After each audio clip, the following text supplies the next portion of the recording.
Hello, everybody. Welcome to the show. You know what?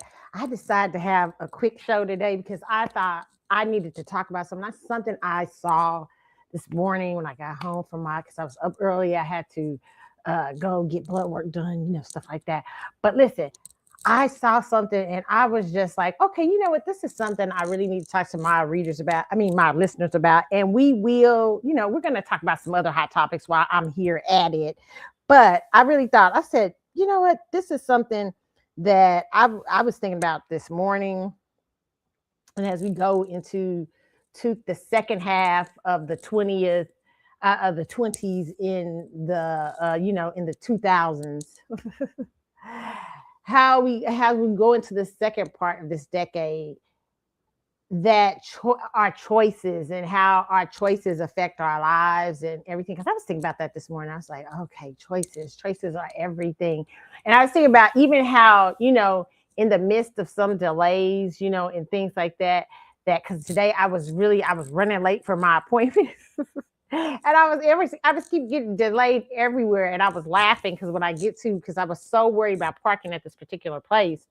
And as I got there, I ended up parking right up front. Everything was perfect for me, even though I had been delayed. So sometimes delays are a good thing, or sometimes God can bless you in the midst of delays when you get back on track and when you get to doing what you need to do. I just want to say that was a quick thing. But I saw something today about Colin Kaepernick, and I just was like, people are so stupid. People say the damnedest things, okay? But this is from the Hodge twins, and they had. Let me see if I can pull this up for you guys to see. I don't even know if I even could. You go to their website. Hold on here. People sometimes think um, they're saying the right things, and sometimes it's just like, oh my God, you know what I'm saying? What are you saying? But hold on, let me see if I can find this so I can. Y'all know how I y'all know how I be doing, okay? But I saw this today on these young men's this site, and I thought to myself, is that really a smart thing to have out there? But hold on. And they're conservatives. And some things I might agree with they have on their site, some things I may not. But let me see. Hold on, let me see. What was this? Oh, they posted. I'm trying to find it where it's at, where they had up about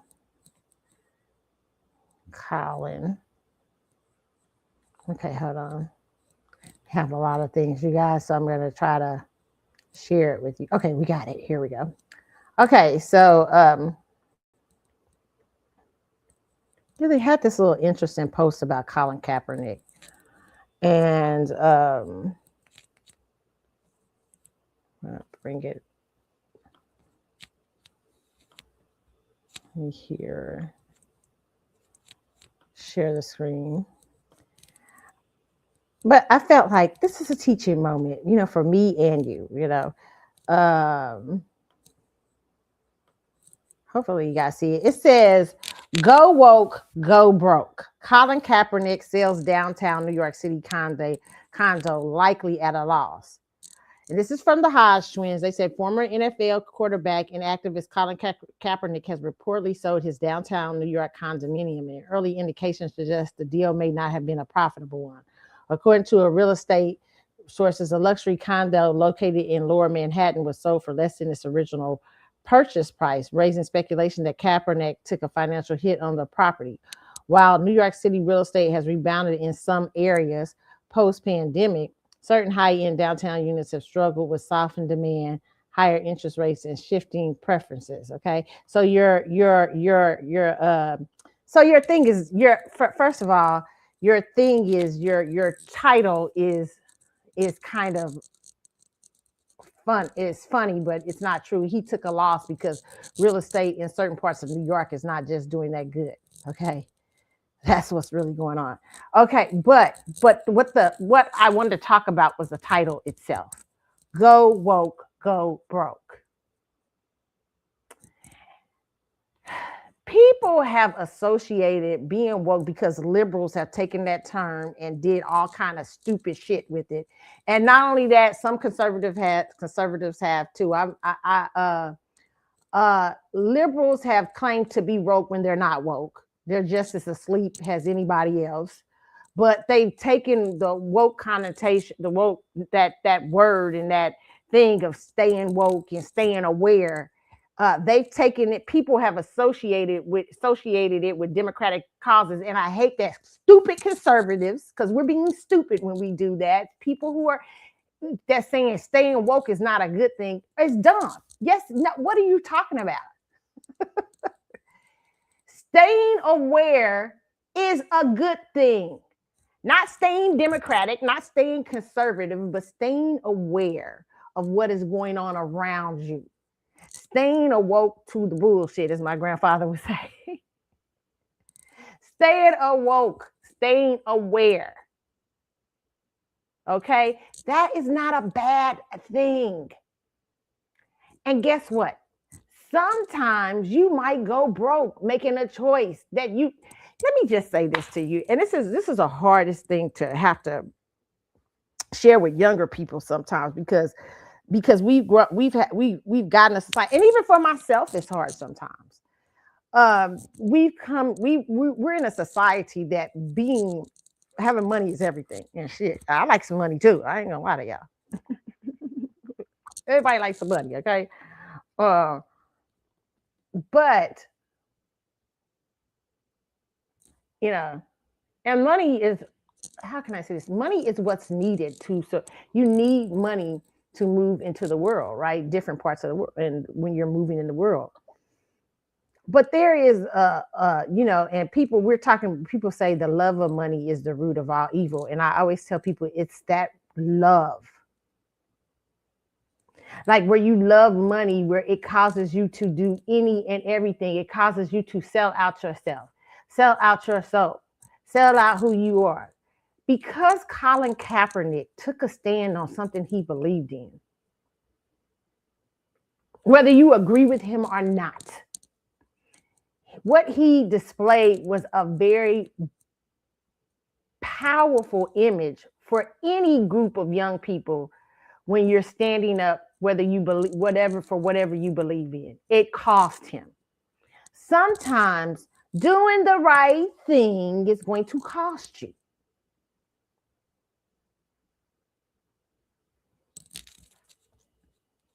It is simple as that. It is not going to always pay off right away. It's just like I always say, there is when you're the kid in school and you're you're focused and everybody around you is having fun and they're out doing different things and they're partying, but you got to focus on your homework. Hey, I got something I'm doing. This is connected to something. I got to drive. And sometimes you have to turn down your friends. And in the moment, it may cost you some fun. It may cost you some good times. But in the long run, and that doesn't mean sometimes you don't choose the fun, but sometimes you may have to be disciplined in certain things, right? You have to be balanced in that. But your choice, doing the right thing, may cost you. I was just telling one of my little play nieces that the other day. Because she's in school, and it's hard for her to settle down. And I tried to tell her, I said, listen, you want to do it while you're young. You don't want to play with school. And this is one of my little play nieces. What she did is she ended up home a semester. And I said, you do not want to play. If you want to finish, you need to finish at this time. You don't need to look at me. It's a beautiful thing. Listen, I tell people I graduated. I went back to school. I got my degree, my bachelor's. I got my associate's degree when I was like in probably my late 30s. I think late 30s, early 40, 41. I can't remember. But then when I went and got my bachelor's degree, and I'm working on my master's. But it's all late. And what I have, if I look back at it in time, it's all on time in my and right now for me because of the lessons I had to learn. But you don't have to learn those lessons. I'll tell you what lessons I learned. The lesson I learned, it would have been much better to do that shit when I was young. Especially with the particular degree I have is very active. Theater degrees are very active. You are moving in theater. You're doing everything. Theater is. I always tell people theater is a great degree to have, but it is so well rounded. But theater, I'm a older lady going in theater. I'm up here with kids. I'm moved. I have to move with the kids. I have to keep it, youthful. It ends up being a good thing for me. But let me tell you, the energy that I have to conjure up, because the older you get, your energy sometimes goes down. So sometimes you have to. So I thought about, what if I had made those choices in my 20s? My God. You know? So I tell her, the lesson you can learn from all of this is to do it now. Because let me tell you, you might not have the time or the blessing that I had to do. I just had to have a lot of blessings around me. Listen, a lot of people worked for me to be able to have the energy to do what I do. I have a lot of the people around me right now at this time in my life that I've been able to do some real. I've been able to go back. I've been able to kind of. God has given me resources around me that has allowed me to go and be able to recapture some parts of my youth. There are, and you may not have, that may not be your thing as you get there. So do it now. You got somebody here telling you how hard it is to do that in later in life. It's not easy. It gets harder because everything comes and tries to give you an excuse of why you shouldn't do it. Everything. And especially the older you get, time is, moving. And you will, the price, you pay for doing the right thing now is always ends up good later on. Okay. The sacrifices that you make. Okay. Colin Kaepernick made a sacrifice. It cost him probably his NFL career. Now that's the only thing I say with Colin Kaepernick. I don't think he counted the cost of what that would do. Because when you make something big like that, you got to say, hey, you know what? I may not get this career back, but I choose to do the right thing. That's why the Bible says, consider the cost. Consider the cost of something before you build it. Woo-hoo-hoo-hoo. Let me tell y'all, if we all had that attitude today, we would save ourselves a lot of trouble for some of the shit we get ourselves into. If we would consider the price and the cost that it's going to cost us, doing the right thing, staying woke in a world where everybody chooses to be sleep will cost you. And I'm not talking about you think you woke and you saying some crazy stuff. Now check yourself. Some of y'all be saying wild stuff. I had people write me talking about Bruno Mars and Sojourner Truth. I've been like, Lord help me, Jesus. People traveling in time. I said, well, you know what? Let me just tell you something, okay? I entertain bullshit. I entertain it all the time. But because I always know there's some sense of truth. There's some parts in the world and things that are beyond our understanding. But if you too far out, it might be true what you're saying. Maybe somebody is a time traveler or something like that. But right now, there's no proof in the atmosphere to prove that. And for now, you can't stay focused on crazy stuff. What I'm trying to tell you is focus on what you can at this time. But sometimes it's going to cost you to be a person who stands up for right things. It's going to cost you to say no to certain things. It's nothing wrong. And I don't want this, what I said. I didn't like this title because it said go woke, go broke. Sometimes, like, oh yeah, if you go woke, well, get ready to go broke. No, sometimes doing the right thing will cost you. Maybe it'll cost you a job. Maybe you come, I think a lot of the women in Hollywood, there's some women who didn't make it in the industry in the way they should have, because maybe they turned down a producer who was huge for sleeping with them. They said, you know what? I'm not gonna sleep with you. Whereas some other women went ahead and said, I was definitely gonna do it. So I can, and their careers went through the roof. They out there, you see them everywhere. But there's one maybe person who held their integrity and said, nah, I'm not gonna do that. That's not what I'm gonna do. And I'll take the situation for what it is. I'll take whatever. I'm gonna be grateful. Listen, it's gonna cost you some time to do the right thing. And sometimes you're gonna watch people that look like they succeeding, who done shit to do what they doing. But what you will find, if you look really deep, sometimes they happy for a moment, but when you start to look real deep, anybody who sells their soul out and their spiritual man out, they are slowly declining. Death has already happened, really. You're just looking at dead men walking, because you start to lose the moment that you start to go against your own ethics. I mean, we have all done it. We all human. That's humanity. The moment you start to make a practice of going against your own values, your own ethics, what you believe, the very moment you do it, even when in so many things, I mean, I can't tell you so many things, so many choices around us. And when I was just talking to somebody about this the other day. We were talking about choices of a young person who, one of them, I had a little, sometimes they talk to me about different things, and, choosing between two people. And I said to her, I said, that's not easy.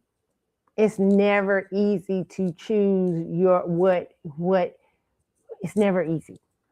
And sometimes choosing the right thing, like I told her, it may cost you.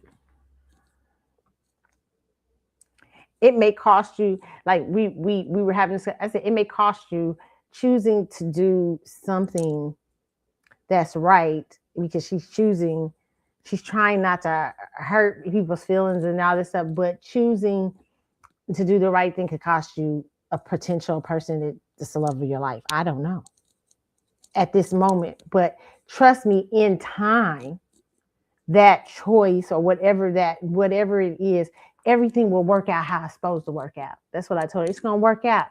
And don't feel bad. You ain't doing nothing that no human haven't went through. Humans go through all kind of stuff. We ain't perfect. We all got our shit. But I'm gonna tell you today that sometimes choosing the right thing ain't easy, and it will sometimes cause you to go. That's why you better consider the cost. It will cause you to go broke. But sometimes it's better to choose the right thing. It might cause you to go broke. It might cause you to lose out on an opportunity. It may cause you to, and it doesn't seem right at the time, and everybody around you telling you crazy. I remember I was going through something. I was a young girl, and I was trying to make this big. It was this big decision I had, and my life. Somebody was trying to get me to get us to. It was regarding music. I like to sing. Well, back then I really liked to sing, and I was going through very spiritual. I'm a spiritual person, so I was going through a very spiritual time in my life, and I was like unsure.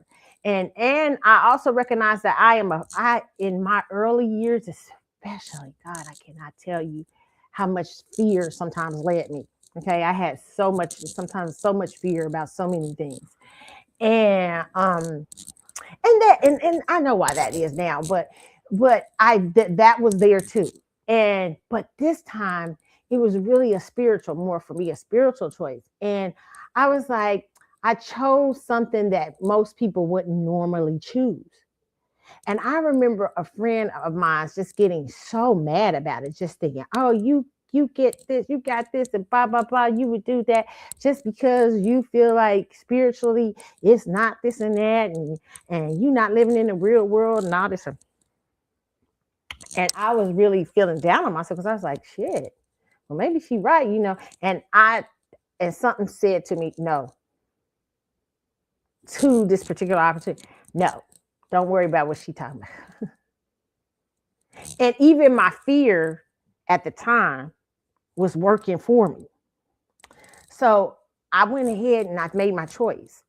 And I figured the cards are gonna fall where they may. And I remember me and my family, my grandparents were always good with me, with talking to me, because my grandparents were spiritual. So my grandmother was like, hey, whatever it's gonna be, we got you. That's the one thing I always love. My grandparents like that now. My grandparents be like, you need to come home. We love your husband. We love your family. We love your cousins with all that. But if you ever need to come home, you can come home as long as we here. My grandparents got my back no matter what. Okay. You can always, baby, you can always come. Ain't nothing. My grandfather really be like, you can come home anytime you fuck want. My uncle and my mother, who are like my siblings more so, they be like, shit, we don't even got that. They tell Keisha that shit, and I be laughing, but they got my back, But and they were like that then. They were like that. We're gonna trust what you feel is right for your life. My grandma didn't criticize it and everything. And my grandmother is a artsy person. She didn't criticize anything. Less than 2 or 3 years later, I start to see why I made that choice. That whole thing, that the opportunity was completely dismantled. It didn't even go for the people who got in it. It didn't even go nowhere. It went a complete mess. And at the time, I was thinking it was costing me something. I was like, oh no, maybe I shouldn't have did. And I was like, oh shoot, I could have been out there doing this. But I started realizing as I started hearing what some of the people went through and stuff like that, I realized that I was not ready for that. And it was even at a point, I remember one time I was in church. I was in church and and it made me so mad. I was young, very young. And I wanted to go to a particular school in California. Now, as I look back at the young version of me, who I was, I remember I ended up going to another particular school, which is a good thing I did because I met so many wonderful people who are part of my life now. But at the time, I remember my pastor saying to me, who they loved me and they loved that I was artsy. But they knew the fears I had. They knew all the stuff about me. And I remember my pastor saying to me, Keisha, me and his wife have been praying about you. And I said, okay. And it was at my little graduation. They had a little graduation dinner for us, like the graduates and stuff like that. And this is a church I chose on my own as a young girl growing up. I didn't even go to my grandparents' church. I never hardly did. So I went every now and then. I'm very independent. I'm very independent. I'm so independent. I'm even in marriage. I'm independent. I'm very I'm independent in some things and dependent in other things. I'm an independent spirit. I'm a free spirit. Okay. So I was a free spirit even as a kid. And I chose my own churches and everything. But this particular church I chose. And I remember them talking to my grandparents about it and everything. And they said, so they had my grandma's like, well, you're gonna have to have a discussion with her. We believe what y'all know her and everything just like we do or whatever. And they sat down with me and they said, we don't think you're ready for that. I was like, what? I was so mad. I was like, how are you gonna make choices? You're gonna pray to God? Oh, I was hot. I was livid. But I didn't show that to them. I just said, okay, and stuff like that. And they were like, we know that God has something great for you, but he wants you to be stable because that's a place that you need to be stable for. I was literally like, okay. I was so like, okay, they don't believe in me enough or whatever. And I was so upset about it. But as I look back on it, and at the time, it looked like I was losing because I went to another place. It looked like I was losing. It really did. It looked like I was, okay, I got people around me who don't understand. But the thing I really should have thought about is, and it wasn't manipulative at the time. I thought it was, but at the time, I just didn't know.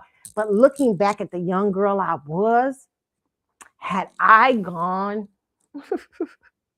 to where I was trying to go, my value systems and my ethics and I wasn't grounded enough. I would have been eaten alive. You know what I'm saying? I mean, I don't know why, but God knows. God knows what I can handle versus what other people can. I know some people have went and got eaten alive and still survived, but for me, it was who knows what would have happened. Just looking at that person I was, I needed to go the way I went. I needed to get stable in who I was as a person. There is no way, and no matter how long it took me, I needed to become grounded in who I was. Okay. And sometimes those choices, that's what I'm trying to tell y'all. Young people, sometimes it looks like delays. Sometimes people are being manipulative. Now, you got to just be able to discern that for yourself. But if you know who you are as a person, if you know you're not grounded, but there was something in me that knew they were right. That's why I listened to their advice, because I'm usually very stubborn. I would have probably went and said, screw that, I'm going to do that anyway. And I think I did. I tried to. And something happened with me of my financial aid or something. So I knew it was God, but I was mad. I was really mad. I was like, no. Because really, I wanted to be and what I knew is when I went to this place that I went to go to school, I wasn't grounded. And I remember my grandmother saying to me, they was absolutely right. By my first year, my grandmother said, you need to get grounded. You need to know who you are. You can't go. You can't and you not know who you are. And and at the time, even my mother, who is like my big sister, she was even like, yeah, you don't want to be me, you don't want to be out there, I was like, yeah, right, you might be right here. But sometimes choosing the right choices at the time looks like you're losing. That's what I'm here to say today. This is my It's a Word today. At the time, these choices in your life they seem crazy. And sometimes you are losing. Sometimes you made a choice out of fear. You don't know when those happen. You've made choices out of this. Because we're human, we make dumb choices. And I'll do a show on that one time where we've made bad choices and bad decisions that have set us back in our life when God has told us to go forward in something and not be afraid of it and everything like that. I got a lot of those. But I got also a lot of ones where I made decisions that cost me because I needed, or somebody saw it for me and stopped me. But what I'm saying here about Colin Kaepernick, if you are a young person and you are saying, I value community, I value family, I value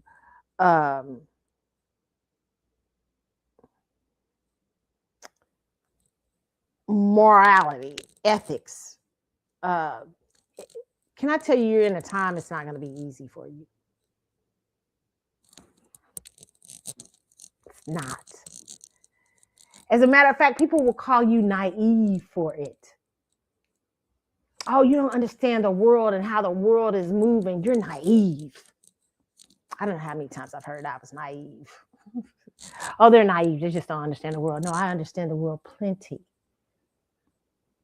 It's not naive, it's wisdom. And they will tell you you're naive about the world because you understand parts of the world that you've seen, and you said, hey, it's not worth me making that choice to sell my soul, to devalue myself. Hey, I love you, but I'm not sure this is right. Or hey, I love you, but I need you to do the right thing. I need you to do this for me. Even in your relationships, you may have to say, I love you, but hey, I need you to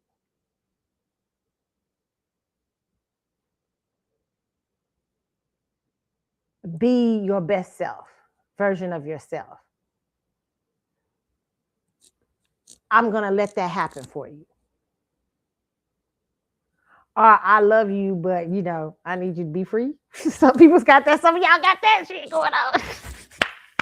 You know what I'm saying? It's real. It's real. It's not that we not human. It shit happen. Okay, I understand out in these streets. Okay, I love you, but this is not working, and it's not going to work. We're not meant to be. We're not supposed to go to this next thing together. You know what I'm saying? There's all kind of choices that at the time it's going to seem like you're losing, but you're not. And never take for granted being woke, being aware.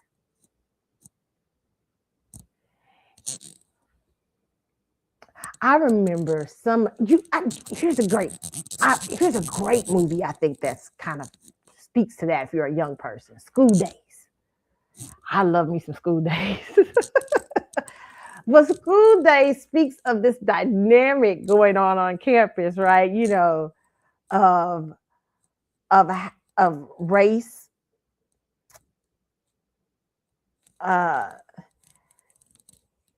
dealing with morality, values, like loving self. And there's this great thing in the end. I think he's saying, wake, as he comes out and he's ringing a bell, wake up. He's trying to get everybody to wake up, because what he's saying is come to yourself. School Days is such a wonderful movie. It's not just the singing and the all the great things. Spike Lee is one of the greatest directors of all time, in my personal opinion. But it is this value system that is woven throughout it, and it's at the time. It's he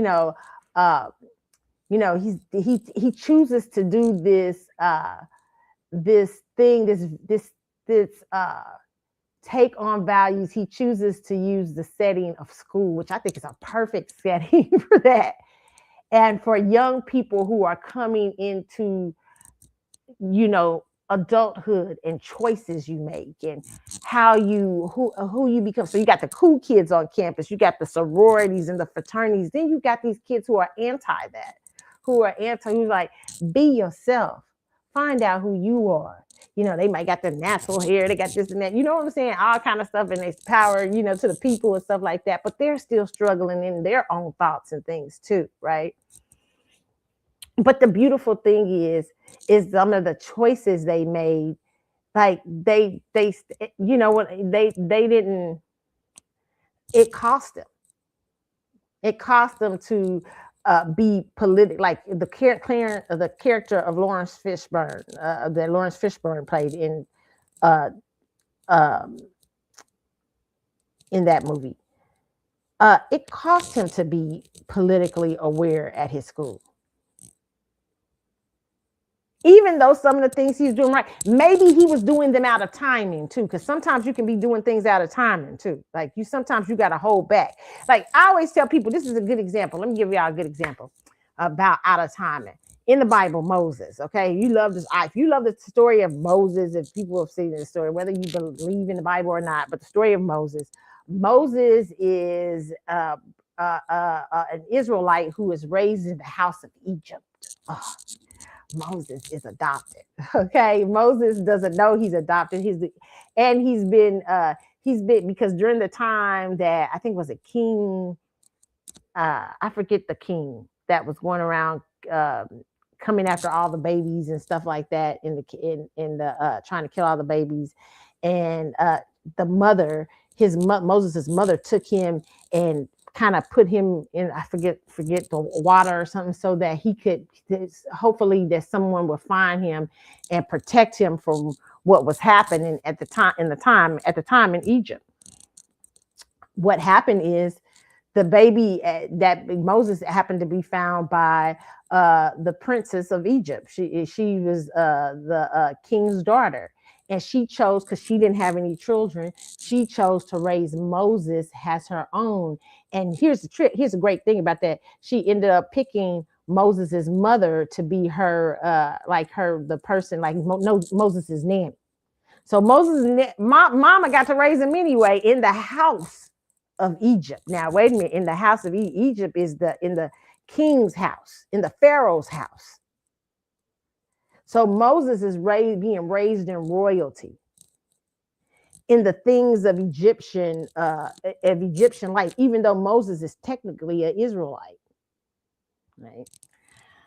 So Moses finds out he's an Israelite, right? And so, Moses is confused because, hey, at the time he's still raised in the house of Pharaoh. He's still the prince of Egypt. He's one of the princes of Egypt, right? So even though he's an Israelite, right? And Israelites are enslaved in Egypt. And there's this theme in in the Bible. That's why a lot of people don't even like to talk about it.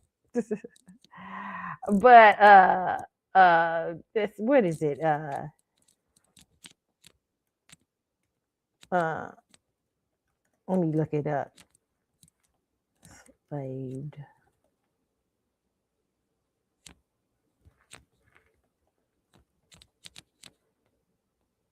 Okay. Let me look at what Moses says, because this is important, I think, to the story too. I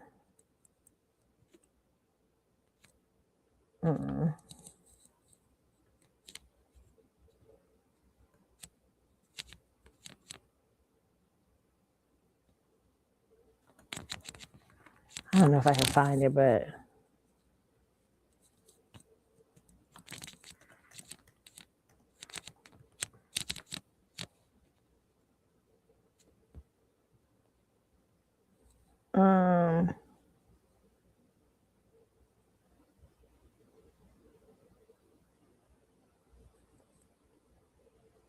well, I can't remember the exact, and I can't find it right now, you guys, but I can't remember the exact thing, but it was Moses was realized that he'd rather be enslaved with this people than to sit in the house of Egypt, like not knowing I can't, let me see if I can maybe say.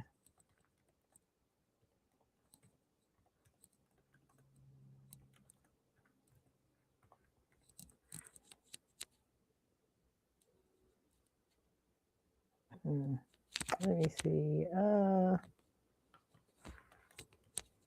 always do this for y'all. Do this to y'all.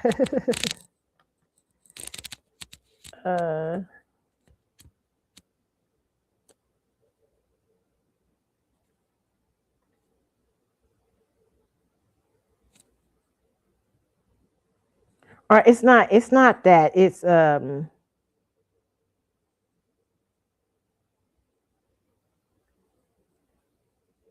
it wasn't that particular verse, but he said he would rather be he didn't want the people watching the people being mistreated. He'd rather not not see that mistreatment. Let me see. I really wish I could find it, because it's better I explain it to y'all that way. I always do this on this show.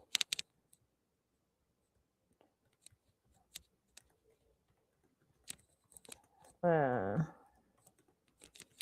but this is about what we've been talking about today.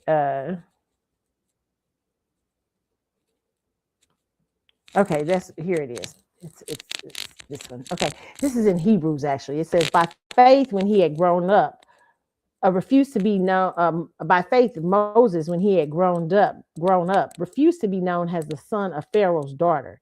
He chose to be mistreated along with the people of God rather than to enjoy the fleeting pleasures of sin. He regarded disgrace for the sake of Christ or has a greater value than treasures of Egypt because he was looking ahead for his reward. By faith, he left Egypt, not fearing the king's anger. He persevered because he saw him who is invisible. Meaning Moses saw something greater. Moses said, hey, you know what? I'm not going to be, I know I can live up in the Pharaoh's house. I can have all the Pharaoh's good food and all of these things, and I could be living large and everything. But instead, I see my people out here being mistreated. And now I know that I'm an Israelite and I have a responsibility to the Israelites and I have a responsibility to God.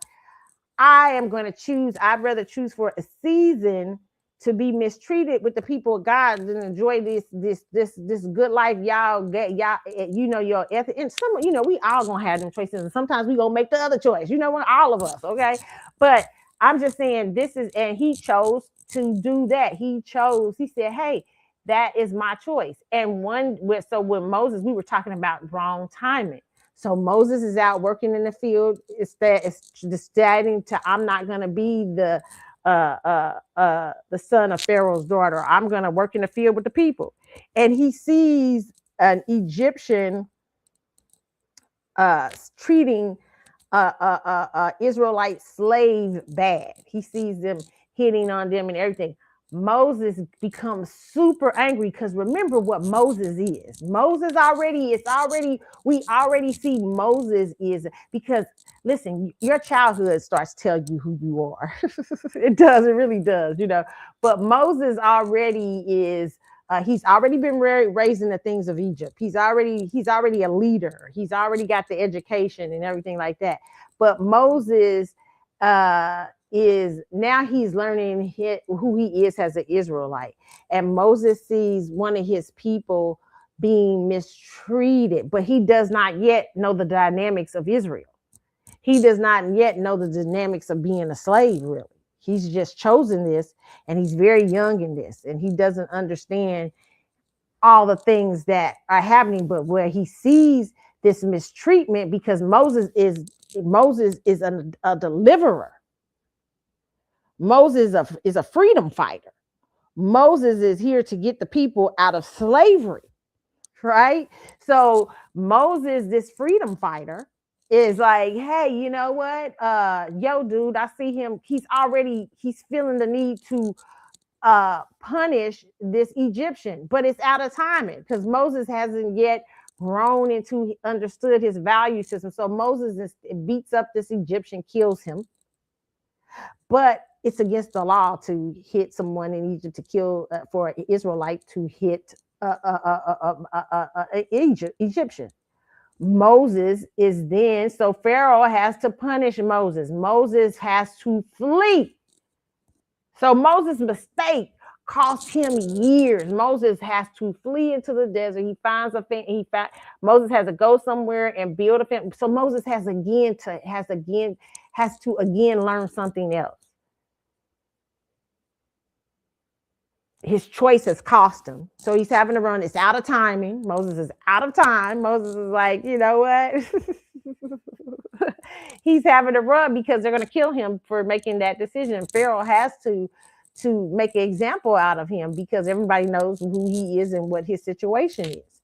So he's having to run because of a bad decision he made. He made a decision instead of understanding the dynamics of what went on. He was only understanding them from Pharaoh's son. Even though he chose to be enslaved, he hadn't yet understood that system within Israel in the slave system, right? And so it cost him dearly to move out of timing. But then finally, when Moses is almost 80, God sends, there's just this thing of the burning bush. Moses, hey, Moses, you done forgot. You got people to go back and get, right? But Moses had to learn something in that at that time of living. I think Moses lived in the desert during that time or something like that, where he married and everything like that. So yeah, you have to understand about doing things out of timing. That can hurt you too. Okay, so sometimes we do things and we're not in the right timing because we have this energy to move towards our goals. Like, and it's about counting the cost. I always look at Colin Kaepernick and think he really didn't understand the cost. I think he meant to do great things with that, and he showed, but I think he didn't understand that he might not be able to play football ever again because of the kind of country we live in. And I kind of hate that for him because to me, he dismantled a little bit of a lot of his what he was standing for by keep begging the NFL for a position when they should have been coming to him. And but I knew they wasn't going to let him. They was going to make him look stupid, and it kind of put a dent in what he was trying to do and what he was trying to say. Like Muhammad Ali. Muhammad Ali made some what people would say crazy choices. Muhammad Ali stood up. So Muhammad Ali's a perfect athlete who understood what the cost would be. Muhammad Ali, I think he understood it, but even when he's in the cost, it's a little shocking for him. But Muhammad Ali chose to say, hey, you know what? I'm not going to go fight Vietnam. You the one, you doing all this crazy stuff. You got discrimination laws. You got this and that. I'm sticking up. I'm standing up to you. I'm also standing. I'm also letting you know I'm choosing to be a man in the midst of society. I'm not letting white supremacy dictate to me who I'm supposed to be, even if it's going to cost me. They said, I remember one of the sports analysts, I forget his name, big sports analysis that used to always, him and Muhammad Ali had the classic interviews. They always used to go back and forth. He said Muhammad Ali took such a hit at that time when he lost his licensing and all the things he lost by choosing to stand up for the right thing, that sometimes he would have to lend Muhammad Ali money. Like lend him money because he didn't have the money. Because he had chose to not. He said, hey, I'm standing up to these people. In the end, though, has Muhammad Ali, what it cost Muhammad, it cost Muhammad Ali at the time, but in the end, Muhammad Ali ends up being an icon for the ages about standing up for, and he recovers. He becomes, but he at the time, but it also cost him later on. We see Muhammad Ali, Parkinson's disease, that great speech giver, that great or kind of, to me, Muhammad Ali was a great orator to me too. So we see this man struggling with his voice and everything, but in the end, people honored Muhammad Ali for what he did and for standing up against white supremacy and for his people.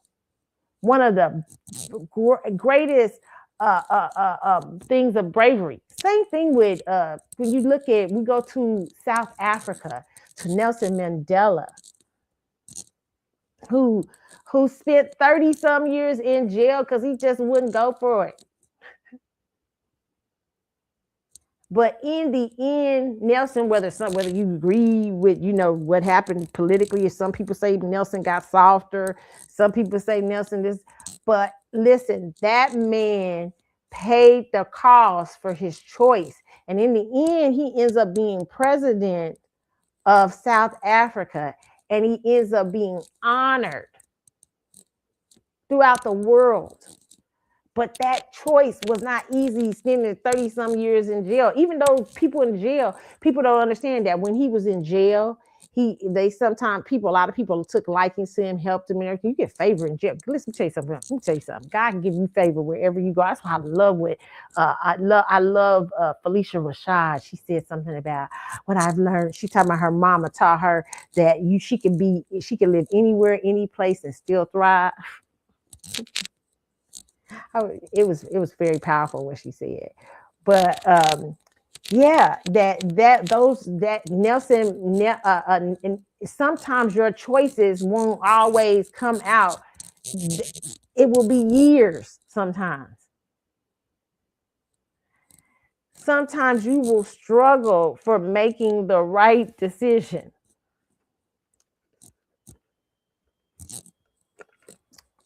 You will, you know? And in the end, it will come out great for you. Sometimes God will have a plan. Sometimes it doesn't come out great. I remember hearing this story years ago. I read this book about this young lady. Her family wrote one that chose to write a book about her. It was during the Columbine killings, and it's a beautiful blonde. I forget her name. Young girl. She really loved God. She really loved school. Just beautifully smart. Uh, he targeted these brothers targeted her. She was one of their targets because of her, because she was so well liked. She really loved God and talked about it all the time and everything like that. And they talk about, I remember in this book, and I don't want to quote, because I read it many years ago, so many years ago. But he comes in, I think he comes into they come into the library and they're asking kids, do they believe in God and all this stuff they're doing. They're horrible. It was horrible. And they get to her, this girl who they've been targeting, and they know what the answer is going to be. She blinked without nothing, like, yes, took her life.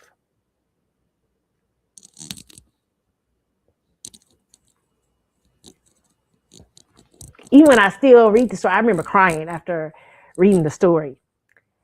And I still kind of tear up about it, because this is a young lady who said, I'm a stand up for my value system no matter what. A lot of people couldn't do that. You know what I'm saying? But she lost her life. So sometimes making the right choice will not be easy. And we won't always do it. And it will be a constant battle for us throughout our lives. But let me tell you, young people, there is value in making the right choices. And there's value when you make the wrong, if you learn from it.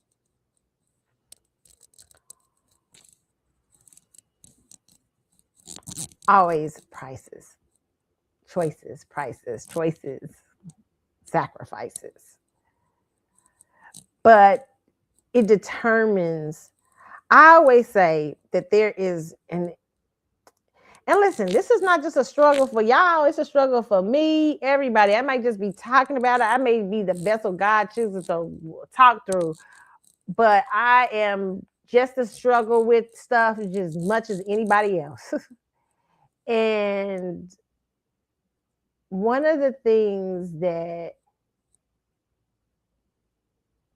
you will learn as you keep growing and as the older you get is that the facade of where you saw people were getting away, you see people who do the wrong thing all the time, and you like, oh my God, how they look like they living what? I mean, you know what I'm saying? They look like they living it up. I'm over here struggling.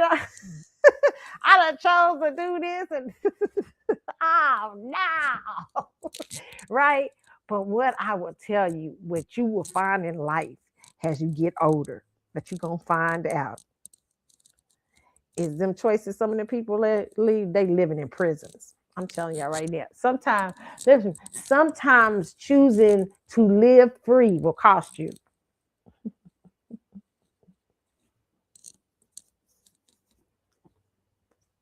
Choosing to live free will cost you. Choosing to be, like they say, go woke, go broke. Well, yeah, sometimes it will cost you.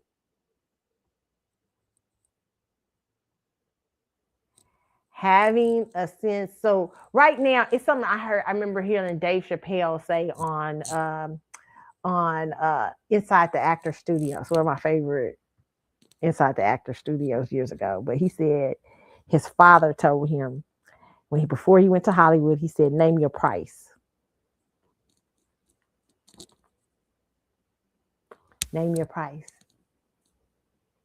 Because that's going to determine who you are.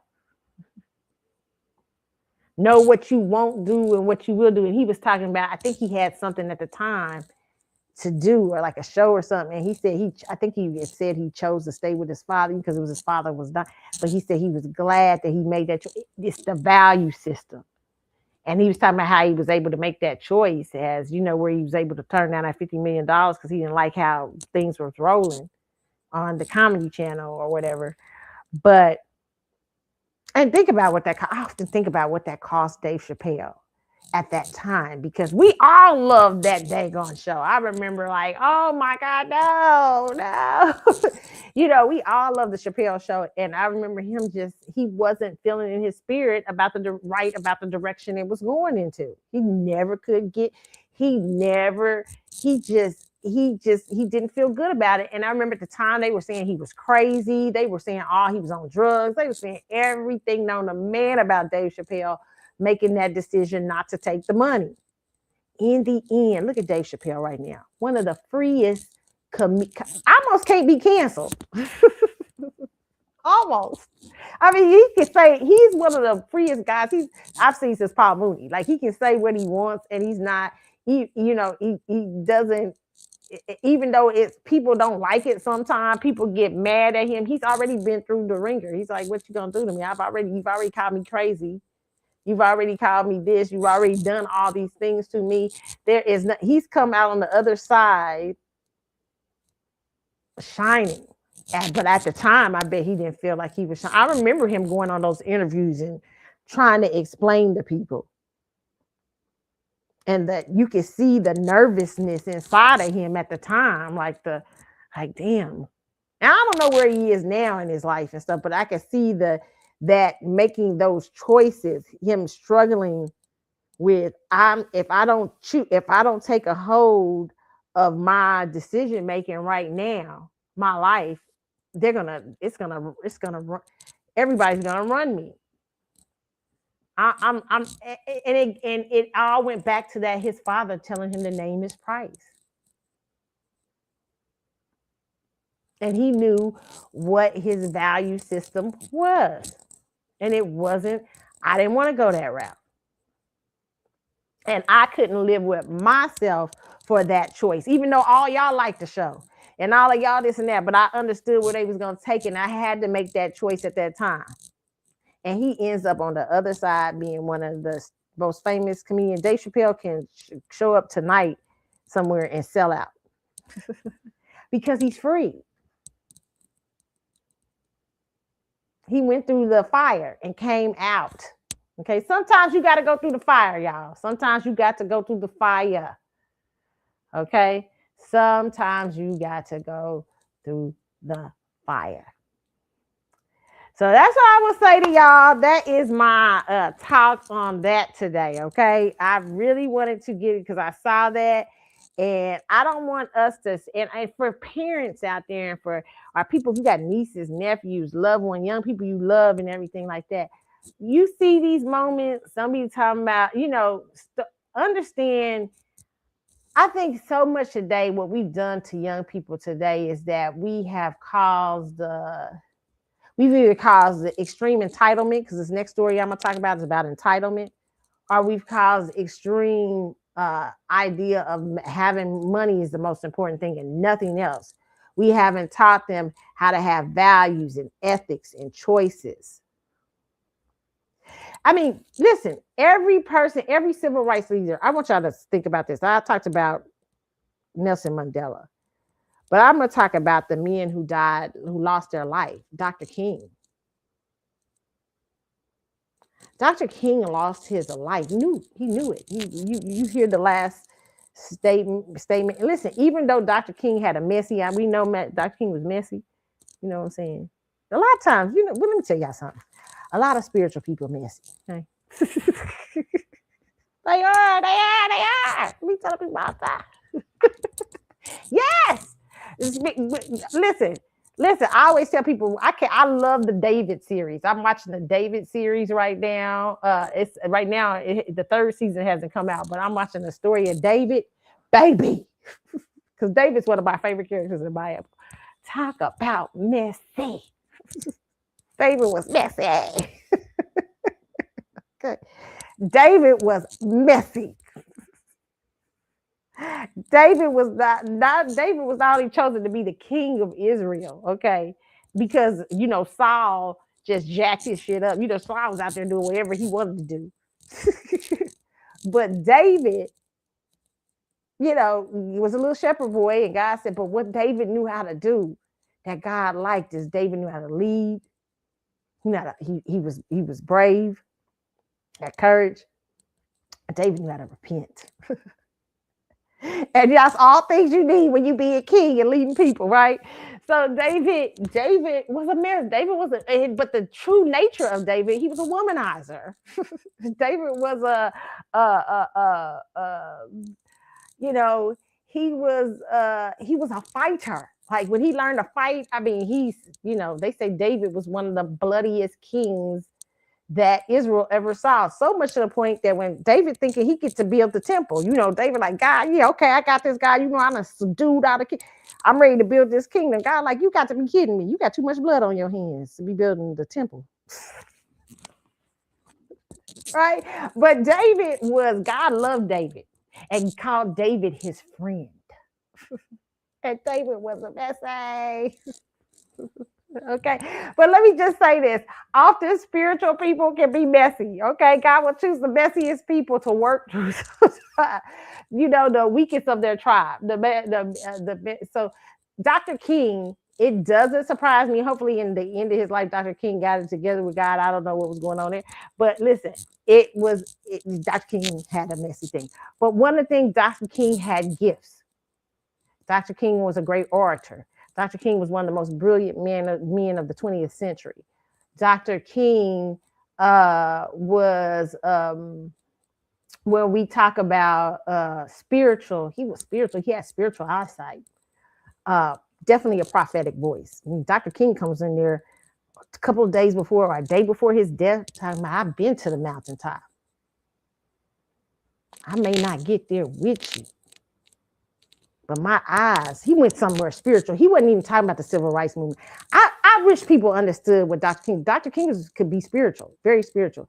Dr. King was a preacher, for real preacher. He wasn't fake like some of these people out here you've seen.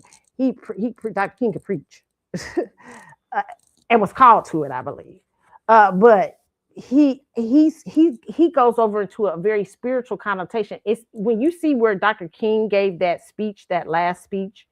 It was at I think a Pentecostal church, which ends up being Pentecostalism is a different type of. It's more of a spiritual movement than the Baptist church, in my personal opinion, in the Baptist church and stuff.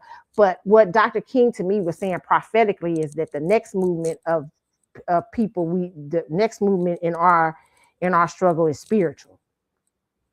And he kind of says that. He says, hey, I've been to the mountaintop. God has allowed me to see, I may not get there with y'all, but my eyes have seen the glory of the coming of the Lord. He was not talking about the civil rights movement. He was talking about none of that. He was talking about God got this. And you got to understand this.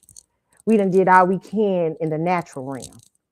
Now it's time for the spiritual realm. That's why Dr. King, when you deal with Dr. King, when you look at Dr. King, and Dr. King talking about to Harry Belafonte, when Harry Belafonte sees Dr. King one day, and Harry Belafonte tells the story that Dr. King, he asked him, why are you so melancholy, Martin? Because Martin was spiritual. And he said, I'm not understanding what God's doing. He understood it was no longer about protest. No longer, Dr. King was Dr. King and Malcolm was bad, okay? But Dr. King, I'm talking about first. Dr. King understood it was no longer, it was out of that his time for what he needed to do had come. And when I kind of listen to what Harry Belafonte said, I see King is having a Jesus moment in the Garden of Gethsemane when Jesus is knowing that he's got to die in order to save humanity. Dr. King is known that coming to a time where he knows his time. I've done all I can, what I was supposed to do, and I'm coming to the end of this. And he says, I'm afraid. It's you often see this too if you're a Christian. You see this story prophet in the Bible constantly with prophets and people, different people when they're coming to their time. You see this with John the Baptist when he comes, when Jesus has come, he's anointed Jesus in the baptized Jesus and everything. But shortly after, John is arrested by I forget the king or whatever, and his wife hates John or whatever, and they're coming for John's head. They wanted John for longest because John preached against craziness and all this stuff. John was a wild man, right? John is so confused because he knows something's happening and there's a changing of the guard and there's a changing of the time. And he knows he has to fall back so that God, Jesus can come forth.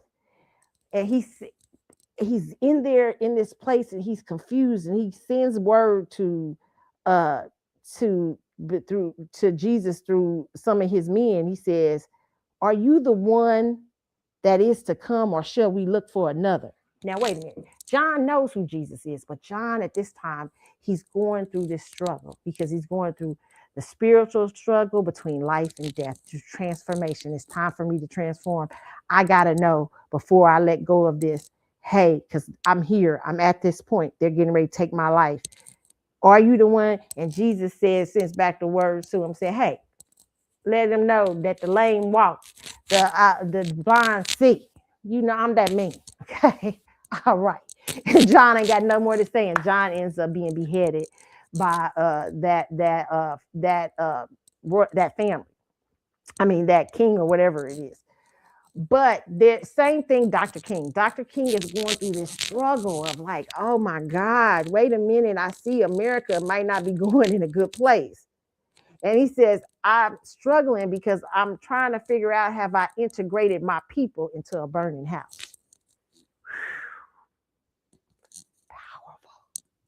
Powerful words. Have I integrated my people into a burning house? Then Harry Belafonte says that he says in the same sentence, but I must teach them to be firemen and put out the fire. Teach them to be present. Now it's spiritual.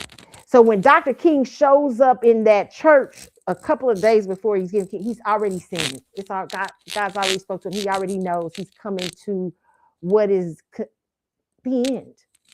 And he said, hey, I have already said this is something spiritual. You don't need, it's really not, yes, you're going to continue in civil rights, but that's not where it's at. It really is a spiritual thing right now. So the choices that he had to make, the choices to lost his life. And at the end of Dr. King's life, when you really read about afterwards what would happen to the families, like Malcolm X, Dr. King, a lot of them would come together because these men were broke.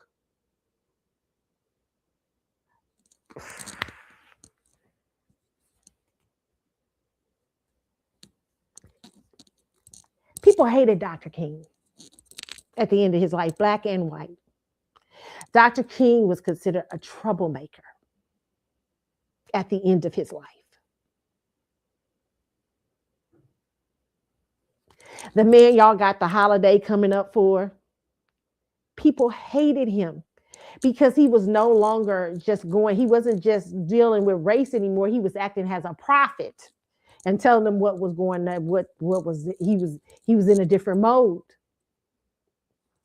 People hated Dr. King at the end of his life. He was not looked upon as this man y'all see today, where y'all be king, celebrate, sing, celebrate, for a king, celebrate. No, even among black people, disliked, disowned. But he gave his life because he knew this is what he came for. This is what I came for this. And when he dies broke, no money. That's why the King family is so protective of their image now. Okay? Didn't have anything. Same thing with Malcolm.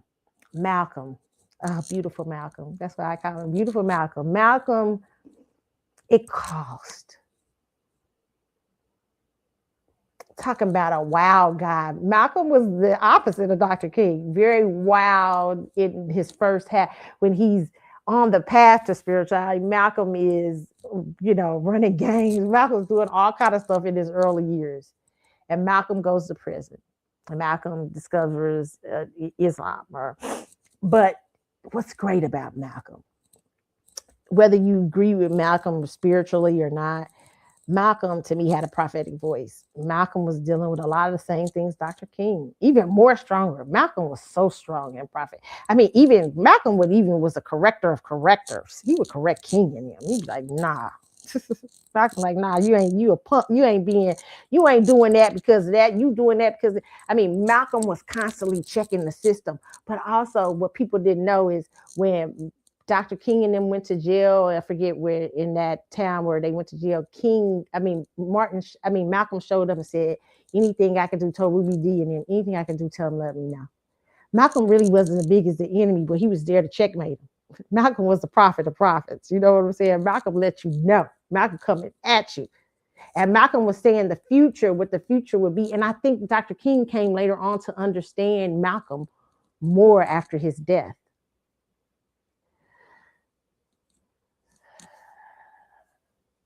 Malcolm, too, knew it was coming. Malcolm understood the times were changing, I think, too. And Malcolm understood he was so strong, and what he was saying. Malcolm knew that what he was saying was right, but he was creating enemies.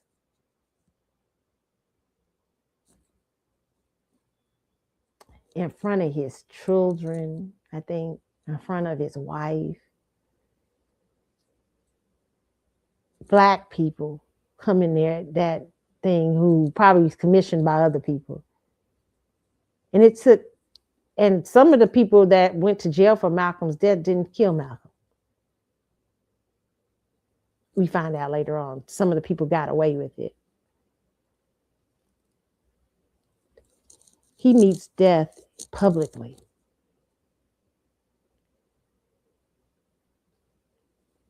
Brutally. One of the most brilliant, if not probably the most brilliant minds on race in the 20th, rivals Dr. King in that way too. Because he's checked the king of the 20th century, gunned down like a dog because he chose the right thing. Even when they came to Malcolm to, hey, Malcolm, when the FBI wanted him to work with him, he's like, nah. Malcolm like, I'm not that. That's not me. You got me bent. I ain't snitching on nobody. Do what you got to do.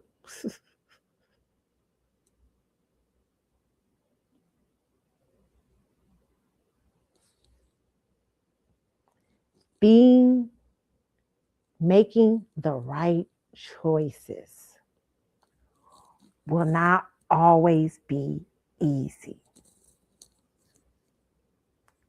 Now, Dr. King and Malcolm X did not get to see, and when they died, they were vilified.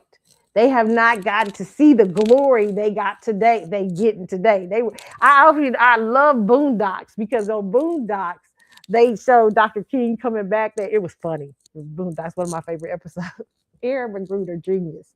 But when Boondocks, when he came back, when they had Dr. King coming back and having to see what happened afterwards, and it's a very good episode. But Dr. King would probably not even recognize, be like, wow. And some of the stuff y'all got, Dr. King was very conservative, and so was Malcolm.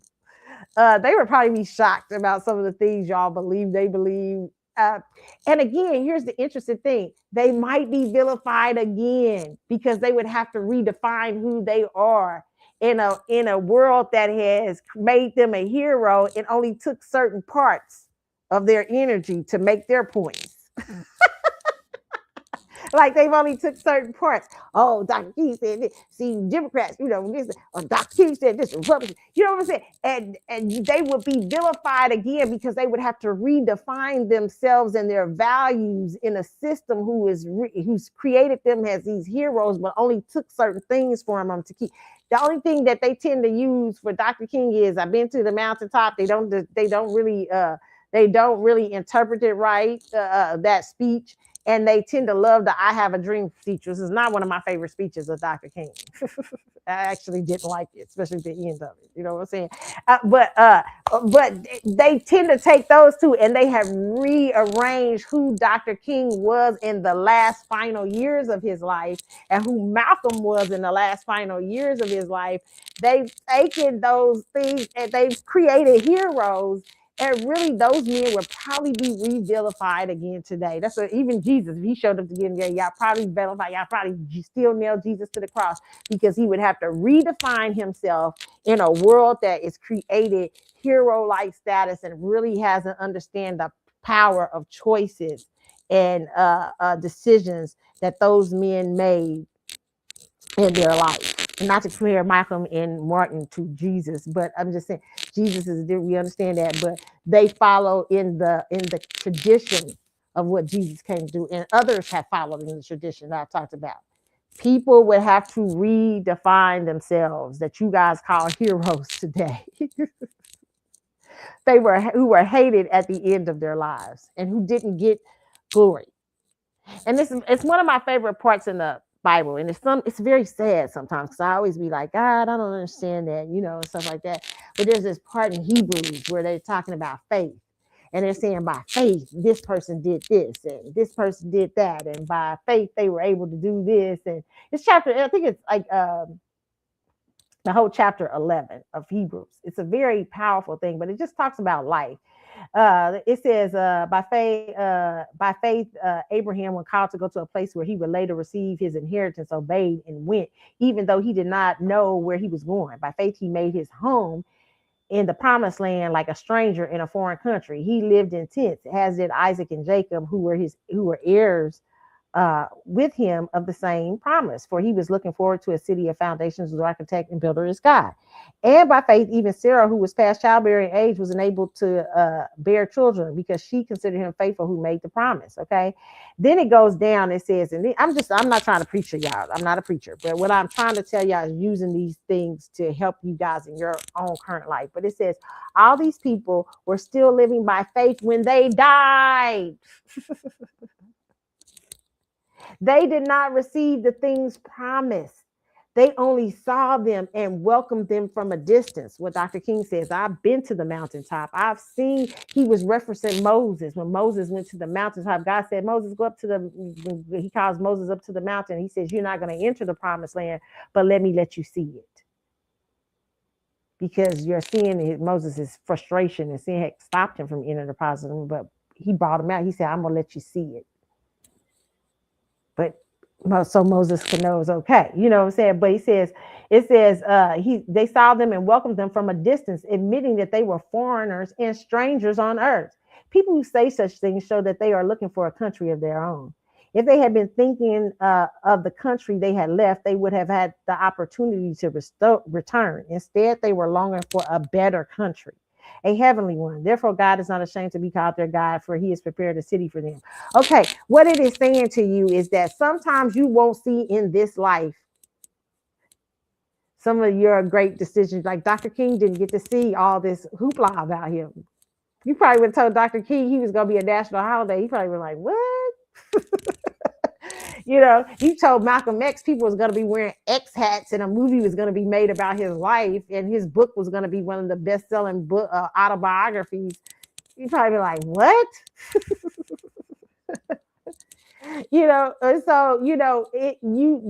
Sometimes people, even you think about the slaves. I often think about the slaves who started in this journey in America, who had no hope. Think about the first 200 years of slavery. But these people said, I know one day they would get in the fields and sing freedom songs and they would sing Negro spirituals And they had not received some of them died still slaves, but still believing in freedom for their children's children and their children. They didn't see it. They didn't get to see it. But we're living in that promise. That promise that some of them saw, but didn't get to live in. So it's the same for you today. You might make choices and you might not get to see them. Or you might live your whole life and it may not. I think of my spiritual mom. My spiritual mom, oh my God, such a powerful woman of God, okay? Powerful woman, period. One of the most powerful women on the planet when she was here. She didn't have no money. She lived in a little house. She didn't have a lot. We'd often take her to dinner, pay for her dinner and stuff like that. She had 4 children. She had grew up in a poor house when she got married. It was a very abusive situation, very wild in her early years. But when God got a hold of her life, a lot of things changed. Even her lifestyle changed. I was like, my goodness, like, dang, you really paid the price for this. You know what I'm saying? Like, you paid the price for your life. Like, she chose to be divorced, so her life wasn't as great. And because she didn't want to be abused no more. And raising the kids on her own was not easy. And then to start being a woman of faith, she became a whole new woman, something that her kids couldn't even relate to because they were like, oh my God, wait a minute. And by that time, they got a new woman when they were literally mostly grown. So they had conflict with that. So she was having conflict between the old person and the new person, all these conflicts, but still one of the most powerful women on the planet. This is a woman that very few people you can call up and ask her to pray for you, and tonight, whatever you asked her to pray for, and if her and God agreed on it, if God agreed with her, it was getting done. Call her up, she come out there, pray for you, healing. You see immediate healing. All kinds. Was get up in church and prophesy to the church. This is a woman that didn't have nothing.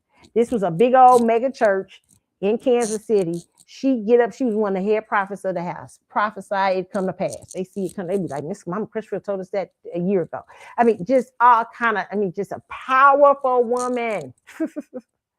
Even one of my friends, when they were passing, one of my friends was on the phone with somebody when they had a car wreck and died. One of my good friends. And we laughed and joked at the end because even though we used to mess with him, we used to always joke about, and it was so funny because we used to always joke about him and he had a sleep disorder. We used to always joke about him doing it. And we was like, oh Lord, that's kind of what happened to him. But one of my friends was on the phone with him when the accident happened. And they said the last person he was talking about was my spiritual mom. And she was gone already, but such a powerful woman. So powerful, came down to my job, took me out to dinner and told me, I'm getting ready to pass away. I'm going to give you the date. I love you. I've done what I could do. God's already shown me. Ain't nothing to argue about. I'm okay. I'm like, huh? Right? You know what I'm saying? But one of the most powerful people on the planet didn't have no money. Didn't have nothing. People who who had money would be calling her for prayer. People who had this or that would be calling. She was not very, and she would always tell me, she said, Keisha, we're gonna make it. That was her favorite thing. We're gonna make it, Keisha. We're gonna make it. It's gonna be all right. We're gonna make it. She would tell me that all the time. It's gonna be okay. You gonna make it, Keisha. Always. And I would be laughing because I'd be like, this lady, listen, lady, you not living this, you ain't living good. But when she passed away, I remember going to the house and going into the room. It's peace all around that room. Normally, I would be afraid of something like that at that age, at that time, but I wasn't. Just grabbed her hand. I said, Mama, I'll see you in the rapture. It was such peace. It was such, and it was the day she said, It wasn't no different. One of the most powerful people on the planet. And I remember her daughter told me, she said, her daughter calls me Kibi. She said, Kibi, I believe Mama, God sent chariots to come get Mama, because she said, she told me how it happened. And she said it was just peace. And I tell you, that was a woman that didn't have much. I'm not telling you can't have much in your life. Y'all know that I'm not telling y'all that. I'm not telling y'all that, okay? But I'm telling you the choices you make may cause you to, you may not see promises fulfilled. You may see people around you doing all kind of crazy, shysty, nasty, foolish, stupid, dumb things to make it, and they might live great. They might be having a ball, and you like, oh man, I've been there. Okay, I've been to other people. I've been to people having a ball. You know what I'm saying? Listen, but I'm trying to tell you your choices, that sometimes you can't make those choices because you called to something higher, something greater. You think the most powerful people on the planet are sometimes the richest. They're not. The Bible says the heart of the king is in God's hands. And if you are a person who moves in a spiritual realm or moves in values and ethics, you can move the world. You know, I remember too, one of the things my spiritual mom used to say to me is your gifts. She used to love that Bible verse. She said, come Keisha. She said, Keisha, your gifts will bring you before great men. They'll bring you before your gift. It, like her gifts brought her before great men who would call her up, who was way greater than her, had more money than her, just for a word from God. I don't know what's going on in my life. Can you speak to it? These are men wealthy, had control of their lives. Women had wealthy, had money. Everybody doing better than her, but she can speak. That's why I always say it's dumb for young people. And I know this is these. It's a lot of, especially in the celebrity world and stuff like that. People love because they put celebrities out here as gurus, and not all the time are they gurus. Some of them are, some of them ain't. But a lot of them ain't.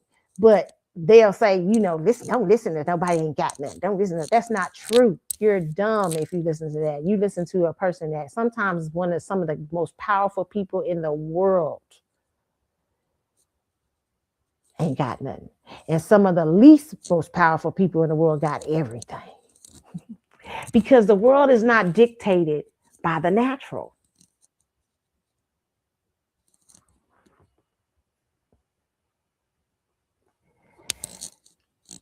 So that's why the decisions, why something like Copperneck to these young men who made this stand, go broke, go broke. That's why they're not understanding that, because that wasn't a natural decision he made. That was a very spiritual decision that young man, maybe even if he didn't know it at the time, it cost him, but he stood up for people everywhere who were being abused by authority.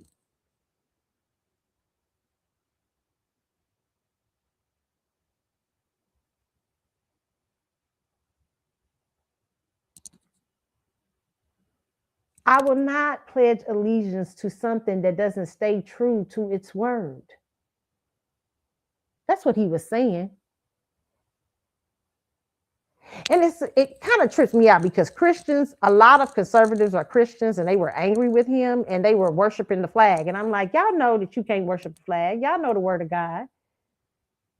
You know the word of God. Some of them are more, they're not really Christians. A lot of them are more patriots than they are Christians, because being a Christian costs you something.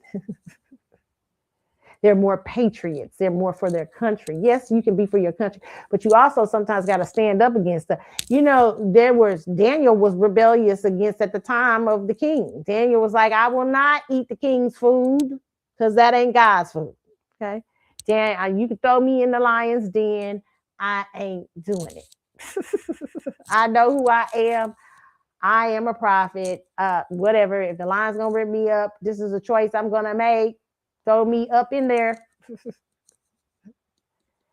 Gets out of the lions, then he subdued the lion. The king is amazing. He's sitting there going, what? That lion ain't ate him yet. Now the lion sitting down there with him. He petting the lion. Okay, because it's a God thing. It's a spiritual thing. So sometimes you have to make spiritual choices. Your choices can't be natural. Okay.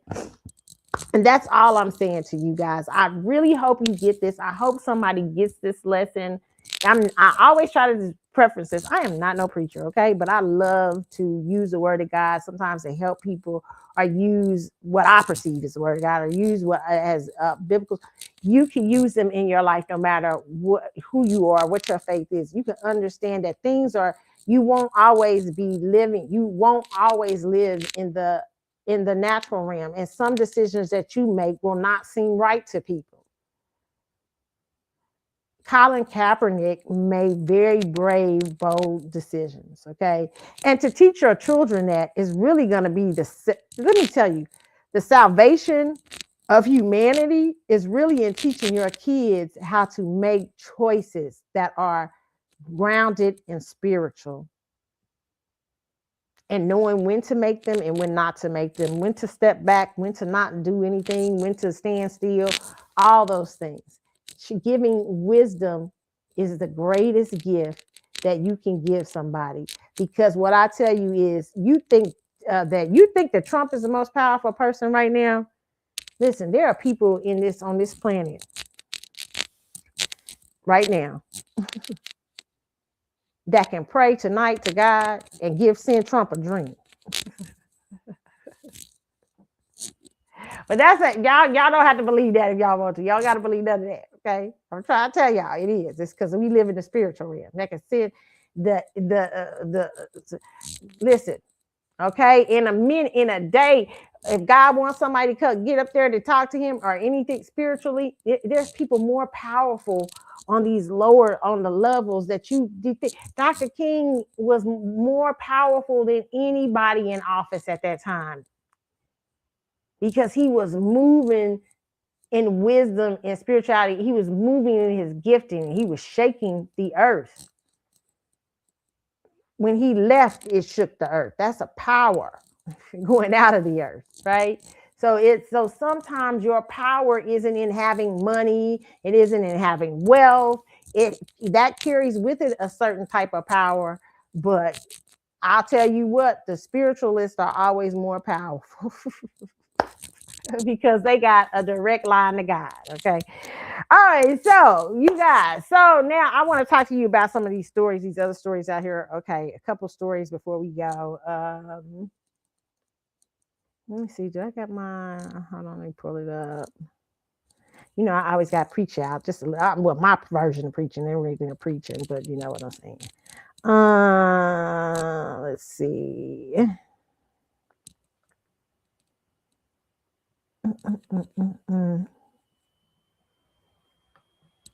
Let's see.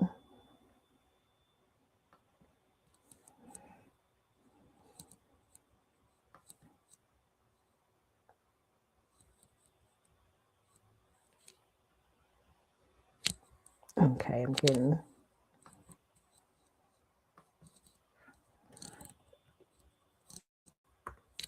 And never be turned off to by people's background. Sometimes how you see people, or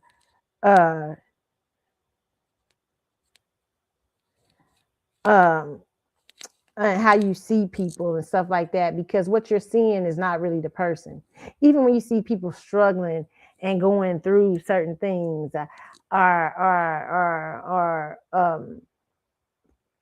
because sometimes they're not really the people, you know. Or when you see people, a lot of times people, they were talking about, sometimes you'll see ministers struggling, like with conflicts in with relationships and sexuality and all kinds of things. But that's a human struggle.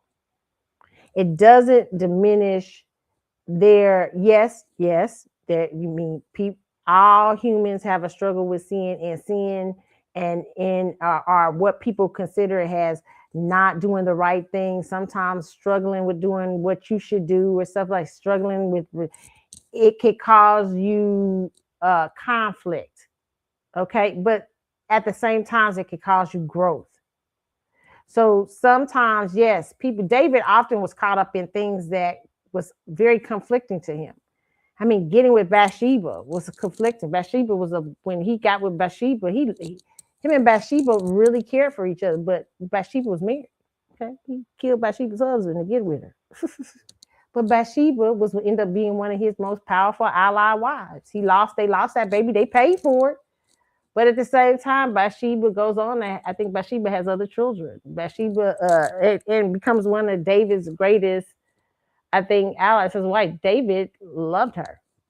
Even though God was still talking stuff. Well, listen here. God was still saying, I love it with God's shady for the first several chapters. He's like, what's his name's wife? I forget the name. Uriah's wife.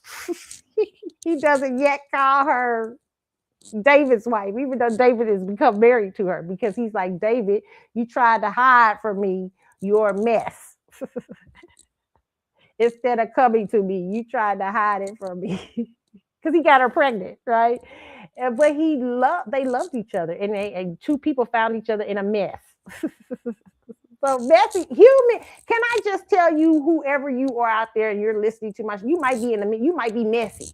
Okay, you might say, listen, I've done a lot of messy stuff. Well, welcome to the club. I used to go to a church. I remember my pastor used to say, he used to go every morning. He'd be saying, welcome to such and such church. He said, where people here are former drug dealers, adulterers. He be naming all kind of stuff. He said, some of them even married us. So we're some former people, like all kind of murderers, thieves. It was never good. He's like, but people are former. They're trying to change. They're trying to do the right things now. They're trying to do this and that. But these are people, you sitting in the midst of messy people. And when you go to church, I always tell people, or whenever you're in the company of spiritual people, it's a lot of messy. Now, they shouldn't be continuing to be messy, but they still dealing with mess. You know what I'm saying? Or they have dealt with mess. You may meet all kind of people in the church.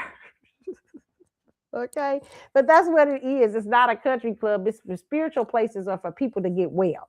Okay, so that's just what I'm saying on here. Okay, but let me tell y'all some of the things I want to talk about. This story I thought was crazy. Okay, when I heard it, I'm like, y'all got to start. I don't know what y'all gonna do with these kids out here in these streets. Hold on.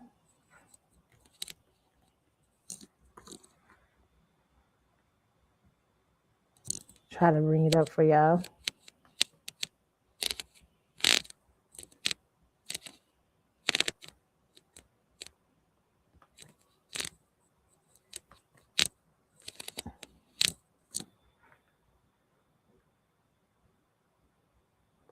It has.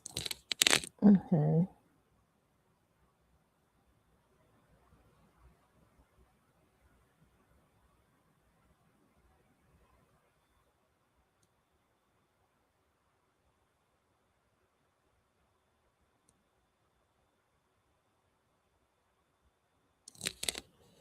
Okay, I'm trying to put this for y'all. Okay.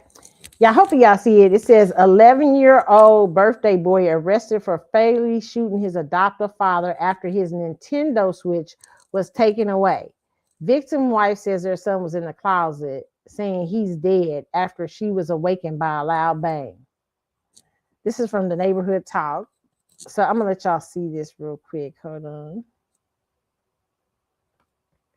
Yeah.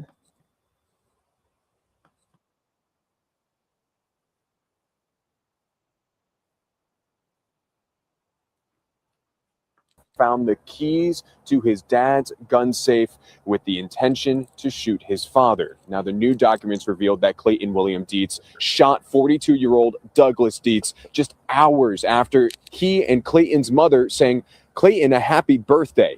Douglas and his wife actually adopted Clayton in 2018, according to court documents. Those same documents say the mother told police she went to bed shortly after singing happy birthday. Douglas went to bed not too long after. After a short while, she woke up to a bang sound. She told police she tried waking Douglas up, but there was a substantial amount of blood on his face and was unresponsive. Clayton was in the closet next to her, saying, quote, "He's dead." When police went to talk to Clayton, troopers noticed a large bruise above his left eye and a cut on his bottom lip. Clayton admitted to state police he had a good day with his parents the day before, but when his dad told him to go to bed, he got mad and told troopers, quote, he had someone in mind who he was going to shoot, whom he identified as his father, end quote. The documents say the troopers asked the 11-year-old what he thought would happen when he pulled the trigger. He answered he was just mad and he hadn't thought about what would happen. He's now charged with criminal homicide and is being held in the Perry County Prison. We're continuing to follow this story today, and we'll have live reports coming up after 4 p.m. in Duncan. Lord have mercy.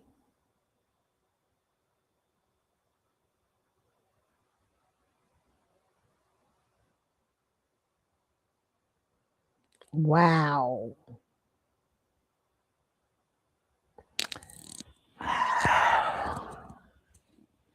What y'all doing? I mean, these kids are being triggered by not getting a Nintendo game and telling them to go to bed. Like, I used to get mad. You get mad as a kid, you go stump out the bed, you might do, but ain't nobody doing nothing because you and your parents didn't play. How is y'all getting these kids so today triggered that they have such a sense of entitlement that I was so angry I didn't think about what was going to happen. I just knew I was going to shoot somebody tonight. Y'all are raising little sociopaths and psychopaths out here. What is going on with y'all? Like, they adopted this kid. I don't know. I'm just wondering because it's always something else going on. Like, I know there was a lot. I watched one of my favorite shows on the ID channel is American Monster. What is it? American Monster or something. I think like that. And all the time, from the time, like a lot of people, they go interview these people's families who have done horrible things, like serial killing, all kinds of different things. And all of them had signs early on. I watched this one show about this man last night, a black man. His brother was on. His brother was telling the story about him being young. He ended up killing 2 people when he got murdering 2 old people. You know, it's just sad, just horrible. Who hired him to work for them, trying to help his butt out. Okay, you can't help everybody. Just know that. But he and to live all your life and have to meet somebody that just don't take you out because they need some money, just crazy. And you was helping them, like just the craziest. And probably the thing was he was so entitled, this person was, that if he probably had just kept working for them people and doing the right thing, they probably would have helped him with anything. He probably could have came to them and said, hey, I need some money for, but he had been such, since he was a child, and entitled, and the father seemed semi-abusive too. So that was going on. Because parents, let me tell you, you're not responsible for the adults your children can be, but you can send them on the pathway that they become. You're not responsible though, because when you get an adult, you start making decisions.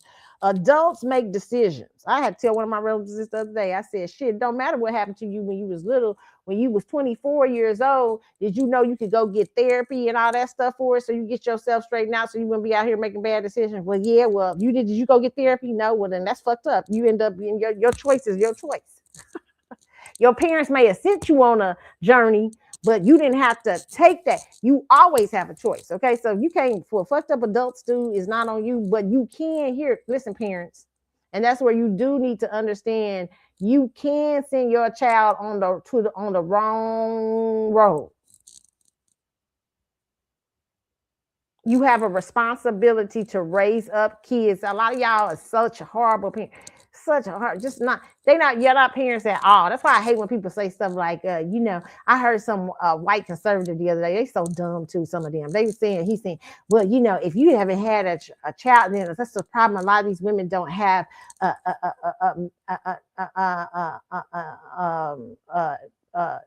nurturing. I said, shut up. I said, that's not true. I said, I know people who has baby and still don't got nurturing qualities of motherhood.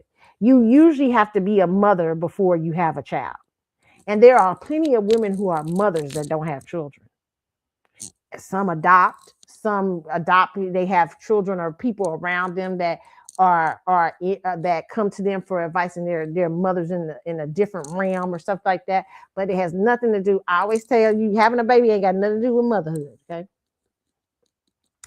That's a physical act that you learn to do. Now mothers, people who become mothers, learn something from the act of physically having a child. Okay, they tend to honor, they understand what it takes. But there are some people who don't. There are some people who, do you know there are some people that just have baby after babies after baby. I just told y'all a story on here where that girl had about 6-7 kids, and she took them down to the thing. She didn't want to deal with none of them. She didn't want none of them.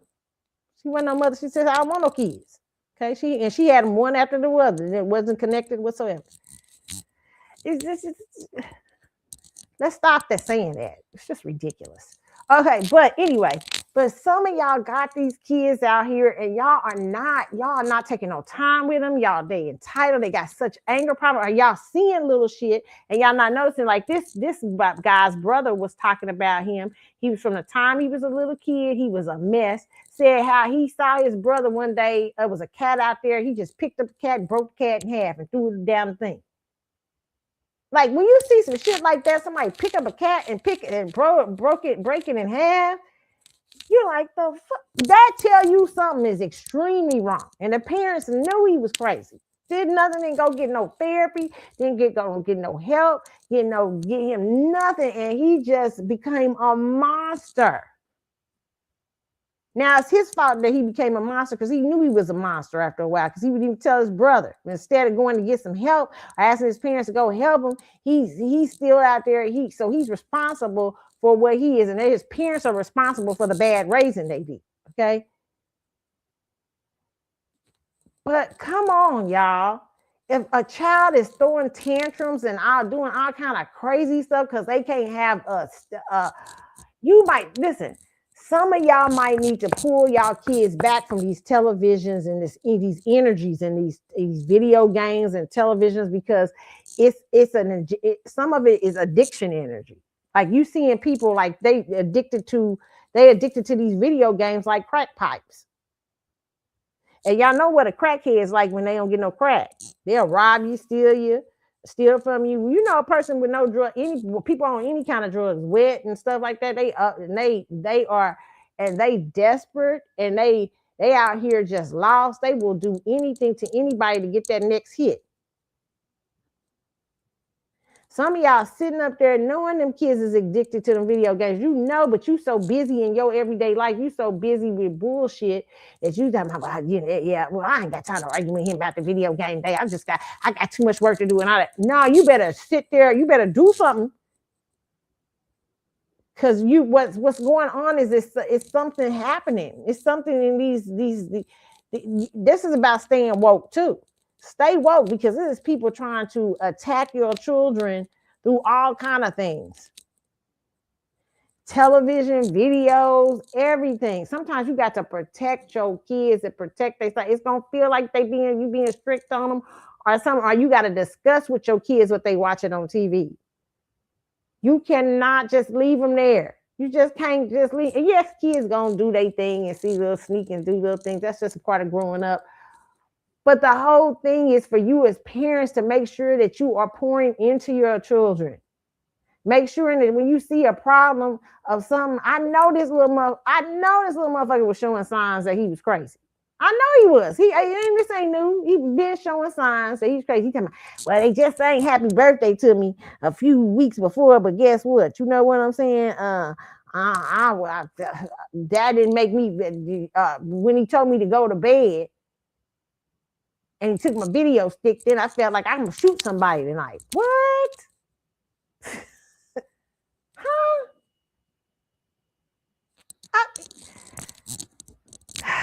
Man, I don't know what y'all doing up in here. Listen here. A lot of times what's happening is a lot of people are more interested in just having children, and they think it's supposed to be some sort of legacy, but it's not a legacy if you don't put anything. Your legacy for your children can end up being terrible if you don't put anything into them. Just think of these parents of that man who end up killing them two old people. That the legacy they got from their child, shame, saddened, because they didn't put a lot into them. Now, sometimes it's parents that put a lot into kids that people get older and they start making their crazy choices and stuff like that. We understand that happening. But it's a lot of, for the most part, I really do believe that Bible verse when it says, raise up a child in the way he should go, and when he's old, he will not depart from it. I believe that. He might depart from it for a moment, but he's going to come back to it. Okay. So that's why I'm just saying, usually people's value systems guide them, when they're healthy value systems. Even if kids go away from the value systems, they remember the things their grandmother said or their mother said or whoever's raising them, and it kind of brings them back to being grounded, even when they're out there doing craziness, or it gives them a sense of consciousness. So it says, hey, I know I ain't supposed to be doing this. I wasn't raised like this or something like that. You know what I'm saying? So that's just take your time with your kids. Now you ain't responsible for choices they make as an adult, but you damn sure responsible for choices they making as a child. And you got to look at yourself as a parent when you letting an 11-year-old talking about he went to go look for a gun and say he's about to shoot somebody. That's crazy. That's crazy talk. Neo's back.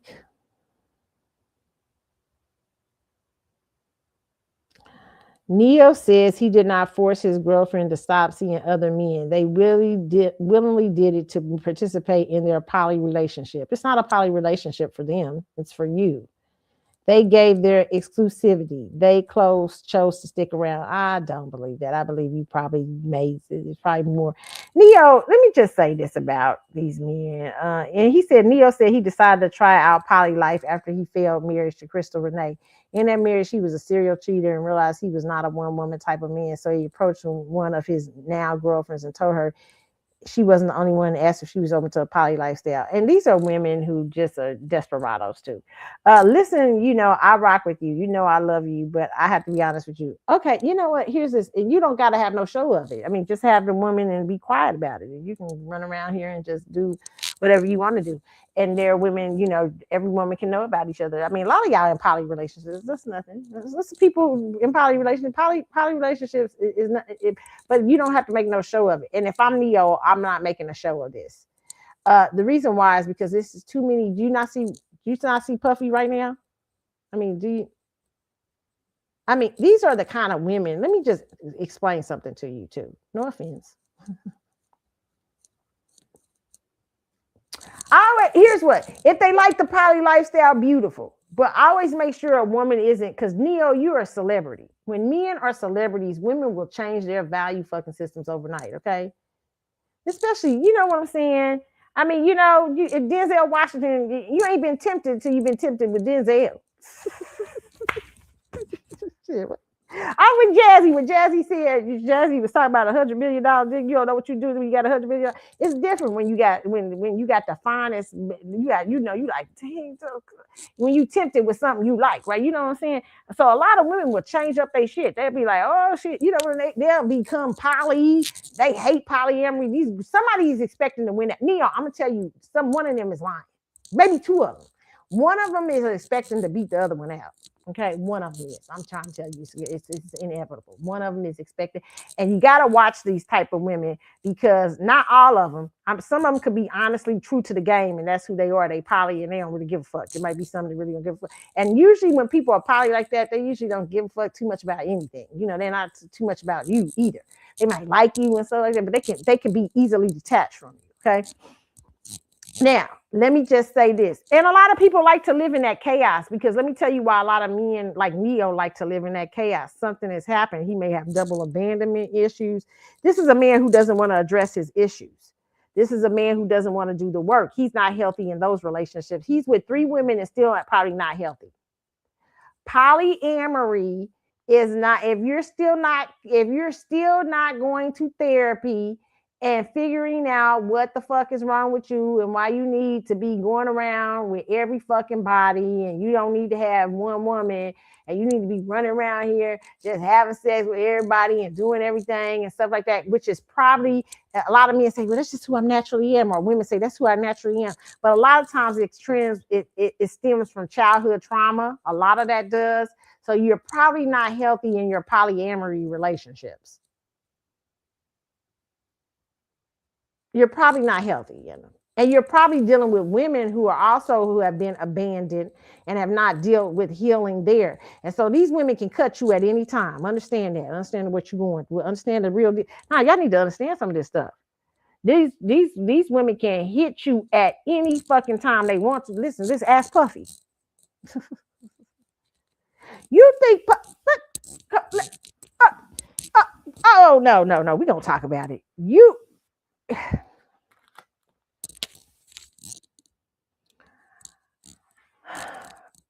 Puffy did not deal with his childhood trauma. He thought that money, fame, and probably still does, all these things. That's why he's serving 4 years. 4 years ain't because that judge is just acting out. That judge is doing this crazy stuff against you, Puffy. But the reason why you in jail, right? You supposed to learn something here. When a Scorpio, when they got you like that, it's something you supposed. And I hope you get it. But listen, what happened to Puffy? Puffy, listen to look at the transcripts of that trial and look at all those people that he had around them. None of them was healthy. He wasn't healthy and they wasn't either. None of them. None of them, because he couldn't discern shit. He was half the time he was high. And it speaks really to the brilliance of who Puffy was, because Puffy was still able to maintain a certain amount of fame. He was still very powerful, but he wasn't in his right mind half the time. And I was all these crazy ass people around him, because why? This motherfucker never chose to address his issues. You didn't choose to address why you abusing women, why you hitting women. See what you'll get in fame. You'll get bitches who will come to you and set themselves up to be hit by you. Oh, wait a minute. It's hard for regular women to out here. Who would do that? I don't understand. Women, because you ain't never seen the fame game. You ain't never, a lot of you girls is nice girls and stuff like that. Seeing, nobody would just be abused. Nobody would just take it. No, I've seen it. I done seen, it's women who will do all kind of shit to be with a nigga who's famous. Okay, they will do all kind of fucking shit. And not even about fame. A nigga who got money, fame, whatever. People will do all kind of men will do all kind. I've been around football players and I done seen male groupies act out about men football players. Shit. I'm just trying to tell you, motherfuckers will lose their mind. Sure, you know, when you get around your favorite celebrity, you happy, you got to meet him and stuff. Just imagine a motherfucker like you or something. Oh, shit, it's a different story then. I always tell people, you ain't been tempted. Shit, till you been tempted with some money. With somebody who's gonna take you on a yacht. Shit, you ain't seen shit. Tell me, like, you bitches be talking about, I'm just, I'm such. A lot of people, my favorite, one of my friends used to say this all the time, and it's something I heard another person say, famous person say, but she was saying, you tempted. Some people only is tempted as much as they options, because you ain't got no options. Is that why you ain't being tempted? You some of y'all can't get nobody. But let me tell you, some of these chicks will do everything and anything just because you ain't had no hope. Somebody come after you. You know what I'm saying? That's what I'm just trying to tell you. A lot of you girls, like, I'm loyal to my boyfriend. I wouldn't want a celebrity. That's because bitch can't get one. But if you can get one, you will be in the midst of seeing how motherfuckers come for them. It is crazy, okay? And so Neo is got these 3 chicks around him. He don't got it. This is the problem with males. A lot of males in celebrity world. That's why sometimes for women, be careful. Like if you are attracted to somebody like this, and I'm talking about anybody in a business where it draws a lot of women and a lot of men don't have to address their issues and everything like that. Be careful. Always get to know the person. Because what you'll find here is a lot of men, these men don't have to, because they have so many options. I've said this before on my other podcast. Because these men have, before you give up your shit, like you give up your values, you give up this, you give up that for him. I just want to be with him. He's so really, you attracted to his lifestyle and all that stuff like that. You know, you gotta be able to tell a motherfucker the truth. I'm a motherfucker tell you the truth. I'm a Scorpio, okay? I like lifestyle. I like all kind of stuff. Okay, I like looks. It's not just one thing. Okay, you know, it's not just your life. So you can't just come with me with life. You got to have a lot of stuff. But I am, as a Scorpio attracted. I like power. I'm a Scorpio, whether it's a Scorpio thing or not. I mean, but that is my astrology. And I tend to buy into some of the astrology stuff. All of the astrology. I love astrology. So yeah, but I do see Scorpios tend to like power. Okay, but a lot of these women lie about that. They'll be like, you know, listen, most women like power. Most women are attracted. Power is an aphrodisiac. Uh, uh, uh, uh, doing a man who is in his gift is an aphrodisiac. That's why I tell women, when you see men, when you go to the concert, okay, and you seeing that man on stage and he fine, you like, oh Lord. I always tell people, see his ass off stage, okay, and if you want to, don't get, I mean, if you one of them women that you just want to have a one night stand or whatever like that, I still would be funny about that, because spirits, these people carry a lot of spirits and shit like that, because they be fucking around with any and everything sometimes. Not all of them, but some of them, a lot of them. You still need to be careful of that. But unless you, and most women are really hoping to have something deep with these guys, you know, you want to, it's because it's, you know, it's, you know, they've done something great in the realm, and so you want to be attached to that and everything. However, I tell you to get to know that person, because just because their gifts have put them in a place don't mean they're such great people. And a lot of times, a lot of these men are immature, they're childish, they're neos. They haven't addressed the trauma that's going on inside of them. So even that he can have a healthy polyamorous relationship, I bet that none of that is healthy. Okay, or it's all for you know what I'm saying, for the fact. Usually people who are in healthy polyamory, I don't know if there is such a thing, but if you are one, you need to adjust your childhood traumas. You don't need to be, and you need to see that the ladies that you're with and the people you're with are addressing their traumas. A lot of these women will, because they have had such traumatic things, like Puffy, Cassie. You can't tell me Cassie ain't had some sort of trauma. The way she not only was going with a young older man when she was like 17. Puffy wasn't she actually was of age when she started messing with Puffy. Y'all motherfuckers kept overlooking Ryan Leslie's ass. I'm like, Ryan Leslie, that girl was young. And you, how old was you?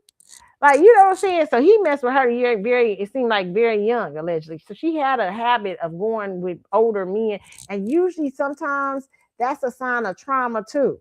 Not all the time, but a lot of times that can be a sign of some sort of trauma. And the young lady is not addressing. Sometimes their daddy wasn't present, or they've had an overpowering sense of father in their life. It could be a number of things.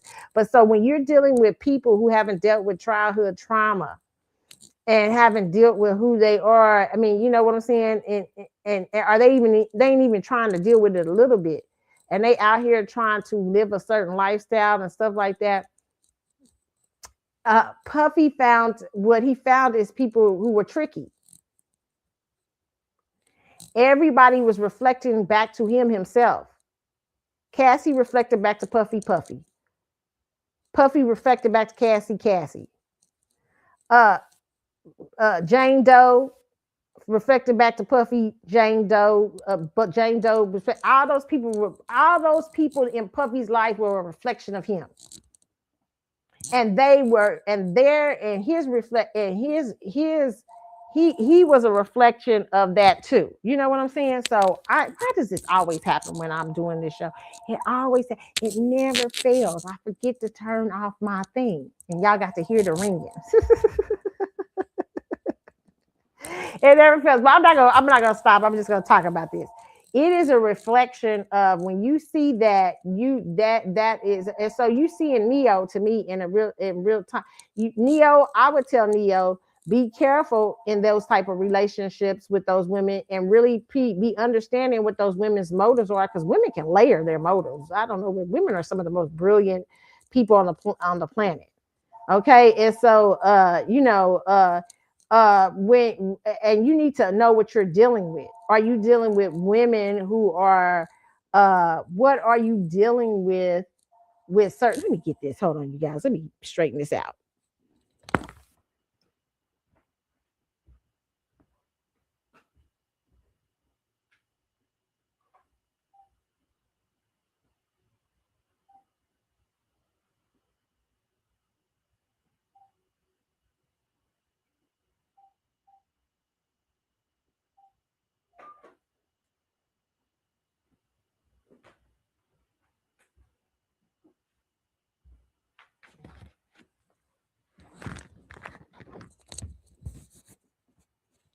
And yes, people, I keep a landline. I believe in landlines. Okay, I keep a. Yes, I'll just have cell phones. I have a landline. I have an old school phone in my. I do not believe in just landlines. And proof of that was yesterday Verizon, and we had an outage with AT&T one time. So yeah, no. Okay. Uh, um, but yeah, these are, so you're dealing with women who, if you have trauma, they're reflecting back to you, whatever you're not dealing with, these women are going to reflect that back. Okay. And whether you, and Cassie, and to me, Cassie and all the women around Diddy was just as manipulating as he was. And even the people, the men too. Everybody was a reflection of him, because he couldn't see past his own trauma to be able to discern people who are right. It's just like one of my friends, she was going through this years ago. She was going through a lot of things, childhood trauma, and she needs to go get help for it. And I said, you need to go get some help for it, because she was severely abused as a child. And I said, everybody's going to be a reflection of your abuser. I said, you're not going to be able to choose right, because anything is going to be better than that abuse. So you won't recognize when someone's semi-abusive. You know what I'm saying? They treat you a little bit better than the abuser treated you. So you're gonna be like, that's the one, because I ain't never been treated like this. But they doing the bare minimum, they doing abuse and stuff like that. It's because you have to deal with how you perceive relationships and what the abuse has done to you, and change your mind. So same thing. So, in my personal opinion, all Neo is looking for is chaos or whatever. He's always looking. He doesn't want to hear or deal with the voices inside of him. And a lot of celebrities don't. A lot of celebrity males don't. I find that so a lot with hold on. You see that a lot in all kind of men in celebrity world, and women too, but more so in the men. And the men tend to act it out in their sexuality. They're all over the place because they have it available to them. But also, it is a way to quiet the voices of what's inside, and not deal with the trauma. Just really, that's all Neo's. This is all what's going on with Neo. He's traumatizing girls. You are too. Okay, I guarantee it. Okay, guarantee they're traumatized too. Okay. And there was this one story I wanted to share about. I saw this really good on Facebook too. So I'm gonna show y'all this. Hold on.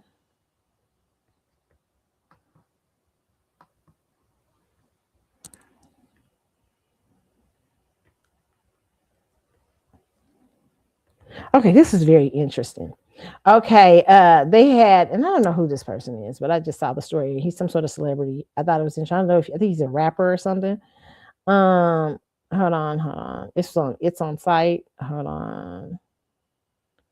Okay, it says it's on site. 4 women did this to you.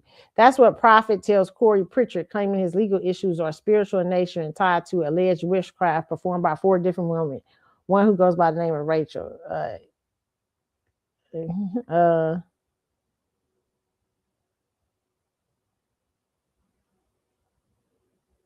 Okay, he's a YouTuber. Okay. And let me tell you how people are able to do, because I see the comments and people saying, well, it's because he played with, he did this to his wife, he did this and that, he did it. Well, often that's how able witchcraft is able to get a hold of you. You not addressing issues, you doing something crazy. Witchcraft is able to come in on something. It has to feed off of something.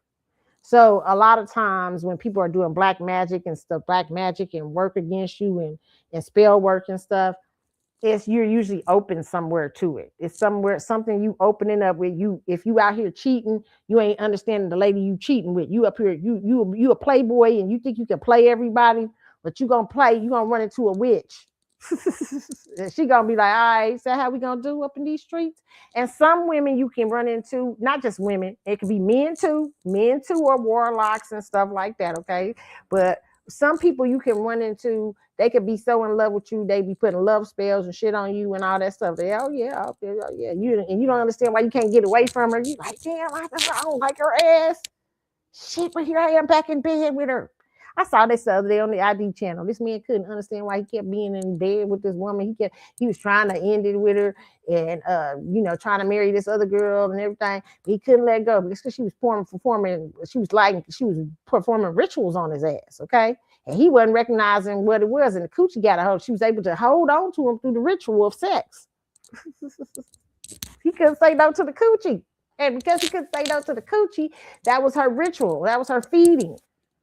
Oh God, that's just so slow.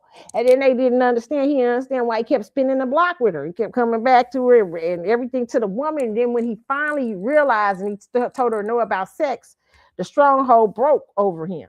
So what this bitch go do? She went and killed the girl. She sure did. Sure did. We put a hoodie on, killed that chick. Crazy work. Okay, that's why you gotta be knowing what you. If you're gonna be out here and you want playing the field, you're gonna be everybody. You're gonna be out here playing. You better know what you're playing with, because some of these people could be.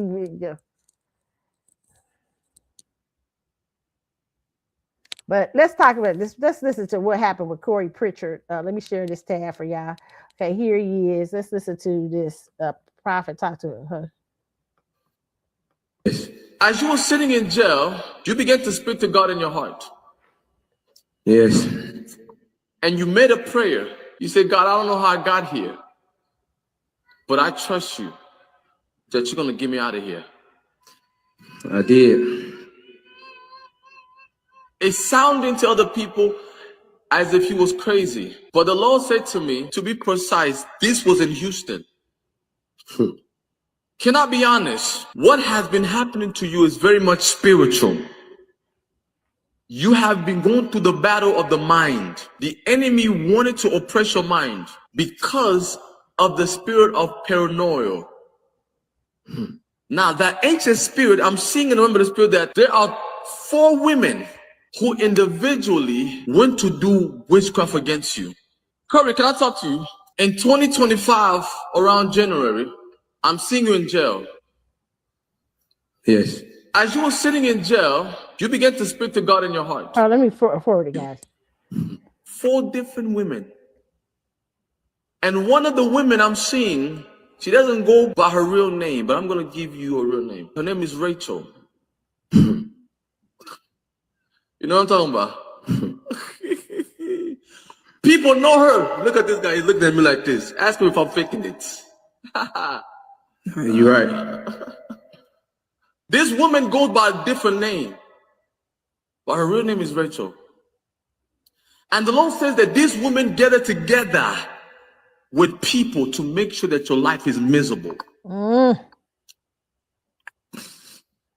you listening to me? And I'm hearing them coming together with another woman in Houston named Ashley. And they said, we're going to create something that's going to be added on top of his situation. So 4 different women. And one of the women I'm seeing, she doesn't go by her real name, but I'm going to give you a real name. Her name is Rachel. we're going to lie because by law, the judge will listen more to the women than a man. So I saw them sitting around Crystal and your pictures is in it. And in the picture I saw, you were standing behind a black car. Because at the time at night, as you were talking to this person, you was behind your car was parked. And she quickly took a picture of you. And I'm seeing her using this picture in the altar. And Crystal around it. Listen. We're going to lie because by the YouTuber accused of kidnapping 2 women in Houston back in November today went before a judge. Yeah, investigators saying that Corey Pritchett Jr. promised to take 2 women home, but instead started driving towards San Antonio, claiming someone was after him. The women say he threatened them with a gun, fired shots out of the car, and confiscated their phones. Investigators say he kicked the victims out of the car along I-10 near Sealy in the middle of the night and then fled the country. He did purchase a one-way ticket about a week after the incident, posted on social media he was starting a new life in Dubai. And then I think about last week, he flew back into Houston, and that's when he was apprehended. Pritchett, who posts about his family, music, career, and more, has nearly 4 million subscribers on YouTube. He's now being held on $200,000 bond.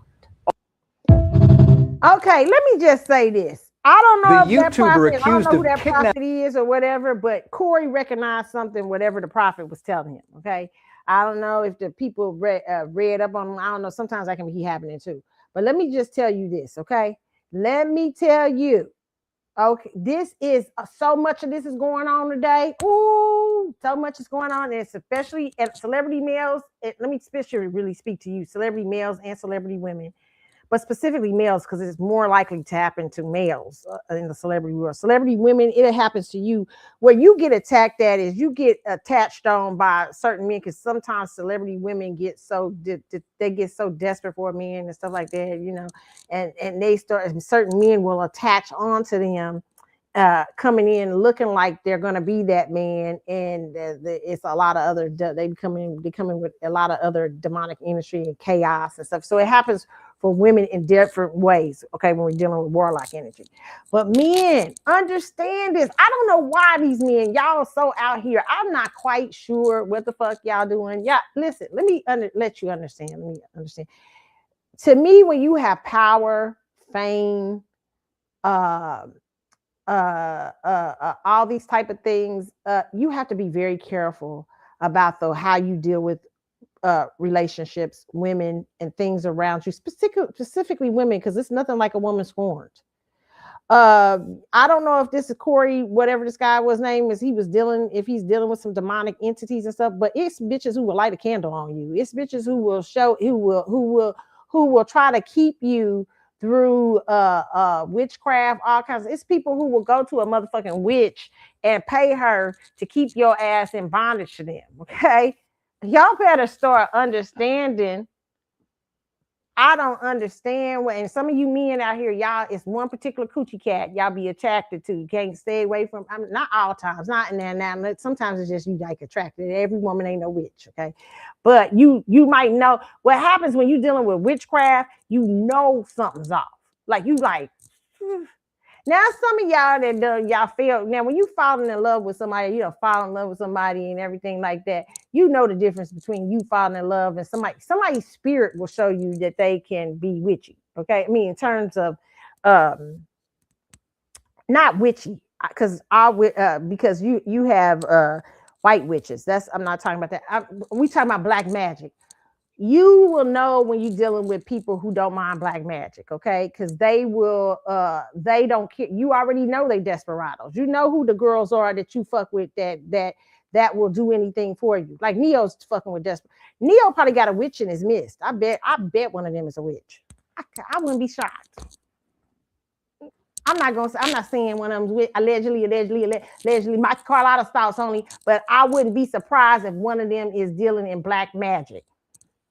Or all of them.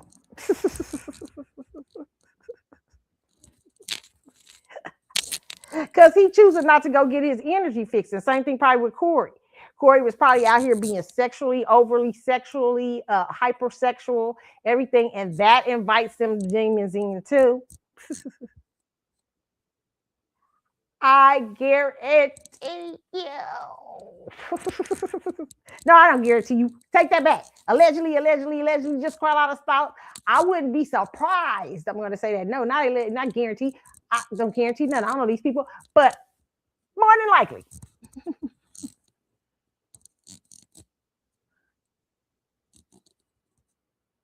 Oh man, and women, you get into it too. What happens with women? They start overly. You know when a woman's being a warlock, you can see her go. You know she be you sitting there going like, girl, they be knowing what happens with women in warlock energy is women is so they're doing things way outside their realm. Like you like, girl, like you know that food. I know. I just can't let him go. They start looking desperate and start acting. You just be like, what is going on? And a lot of times, what's going on is sometimes there's a warlock manipulate. And even with this situation the other day, which I'm about to talk to about this wife, I start looking at it a little differently. All of y'all was getting mad at this girl, but I was like, hold up. Why did this girl feel the need to talk on this woman's husband like that? Where is that coming from? We're going to talk about that in a minute, okay? But listen, yes, it can be that, women can be so desperate to keep, not always women, but a lot of time it comes from us women because we are the more complex creatures in society. Can I just say this? And that's why I put so much responsibility on women. Even when we talk about the story of creation, when people talk about the story of Genesis, and they say, I hate they put women because women are more open than men sometimes can be. Okay. And that's why sometimes men can be you have to have the right man to spiritually protect you. Not any man. Every man ain't a spiritual protector. A lot of y'all men are with wrong people and you're not spiritually protecting them right. And you're crazy and you're this and that. And you think you up here talking manosphere and all that stuff. It's really because you really have been with the wrong. You've been protecting things that you shouldn't have been protecting or things that you don't know how to be a protector.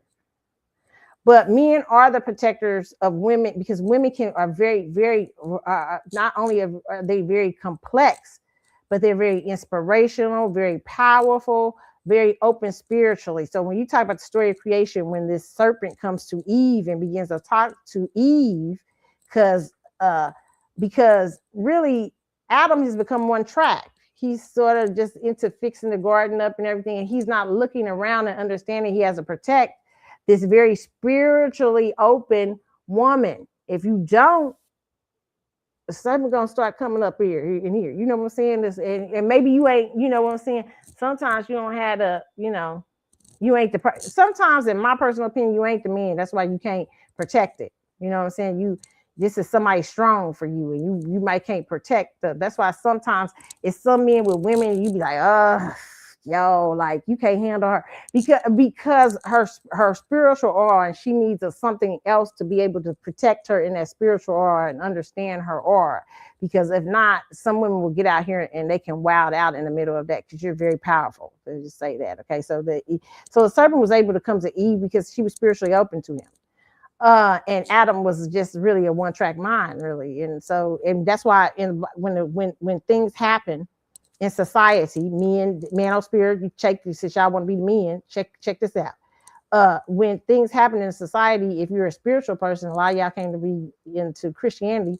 Well, in the Bible, when Eve makes this mistake and when she convinces Adam to take to eat of the tree, and she actually asked Adam a really wild thing. You know what I'm saying? She's actually very open, but instead of Adam explaining to her, he falls for it and does what he does. And so when he falls into sin, it's him who sends the world into sin because he's the man. He's supposed to know better. And when God comes looking for them in the Garden of Eden, he says, Adam, where art thou? He don't say, Eve, where you at? He said, Adam, because I told you what to do. Anytime you have a file in communities, Black American men, where you running over there to the, wherever you're going, calling yourself passport bros, whatever you're going, anytime there's a file in the community among women, anything, God tends to, it's usually men in the community have failed somewhere. Okay, and women have been left open. He comes and he said, well, God, I'm not the one that did this. It's this woman you sent me. She's beguiled me. God, like, no. And the first thing he's like, well, he's like, I'm naked. I can't come on. God said, how'd you know you was naked? This woman, God, nah, you can't blame her. It's on you. You's the head of society. You supposed to be a certain way. You supposed to do certain things. You supposed to do them in love. You didn't do that. So now I'm putting your ass out of here. Okay, so it's just, that's why I just say men have a certain protection. So men, it's very different from women when you're falling into that kind of thing. Now, men, here's where you get open. You think you're stronger than you think, because society's told you men should have plenty of women, should have plenty of sex, plenty of things, all that. No, you're actually weaker. You can't handle a lot, to be honest, probably several women like that. You really can't, because one of them somewhere is strong in their energy. I always remember in the Bible, some of the strongest women can take men down because they very powerful in their aura and who they are. And if you don't know how to measure that, I always say Jezebel. Jezebel's a really good picture of that. Jezebel, a lot of people like to use Jezebel as a hoe. Jezebel wasn't really a hoe. That wasn't the story of Jezebel. Jezebel was a control freak. And Jezebel controlled everything around her, including her husband's kingdom, instead of being. So women, here's the thing. Jezebel was doing too much.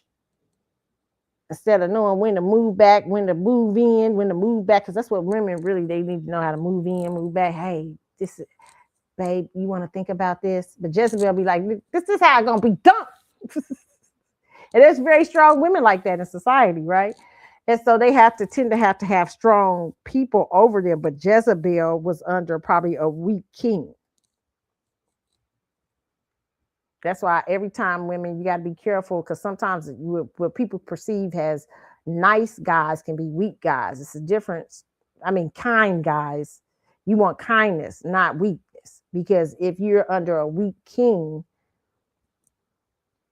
it's going to be hard. You know what I'm saying? They won't know what to do with you. They won't know how to play it. Okay, so, but anyway, we get into some other topic. So here's the deal. Men, there will be women who will plot on you. There will be women, especially if you got fame and you trying to play these girls and doing all this bullshit, you better watch what you're doing, and you better be very open to understanding who's around you. Because it's women, if you've given them access to you sexually, access to you spiritually, mentally, they know your thoughts, your conversations, who you are, all these bullshit. And a lot of y'all got men, a lot of you men, and see, I heard this the other day with one celebrity man. I was hearing him talk on something. It was, I forget this, I won't say, it was a young dude rapper. So talking about rosters and everything, talking about, yeah, you just, and I used to think this for men too, but he was like, what was he saying? He's saying,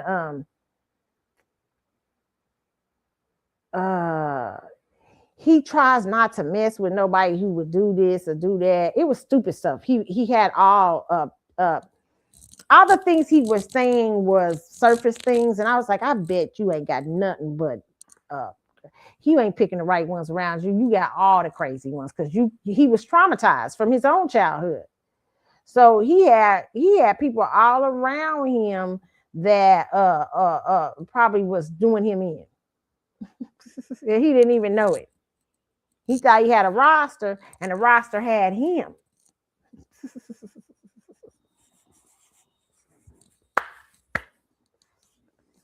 He thought he had chicks he could trust, and he couldn't really. And most celebrity men who have rosters, I guarantee you, there's about 3-4 witches on their roster. I guarantee Yeah, no, I ain't gonna guarantee it. I'm gonna just say it is, okay? I want nobody. I believe it's probably some witches up on that roster. That's why you can't get free. That's why you got rosters. You can't get free because the witch is keeping you there.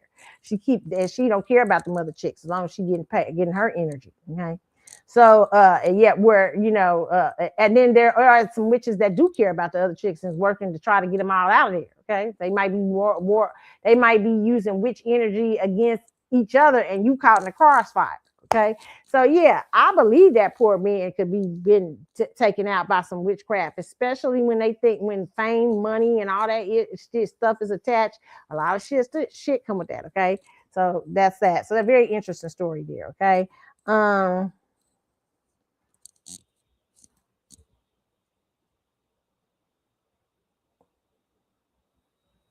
Okay, Blueface is out here talking about somebody who done got spiritually, who's a warlock, but also done lost control of his own energy in some senses.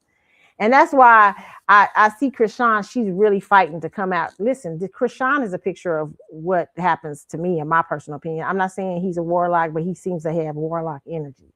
Krishan, when she was getting them tattoos off of her and everything, and she's struggling back and forth with the church and everything. She's trying to get free. That thing has been hard to get up off of her.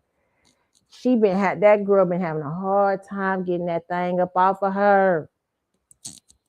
I'm just trying. That's how you act. That's how you act when you in spiritual warfare with some man. That what you seeing with Krishan, that to me is spiritual. That baby had them tattoos with them. That how that man treated her. She had all the tattoos, and when she was screaming in there trying to get the tattoos out, it was so you could see spiritually. I said, what?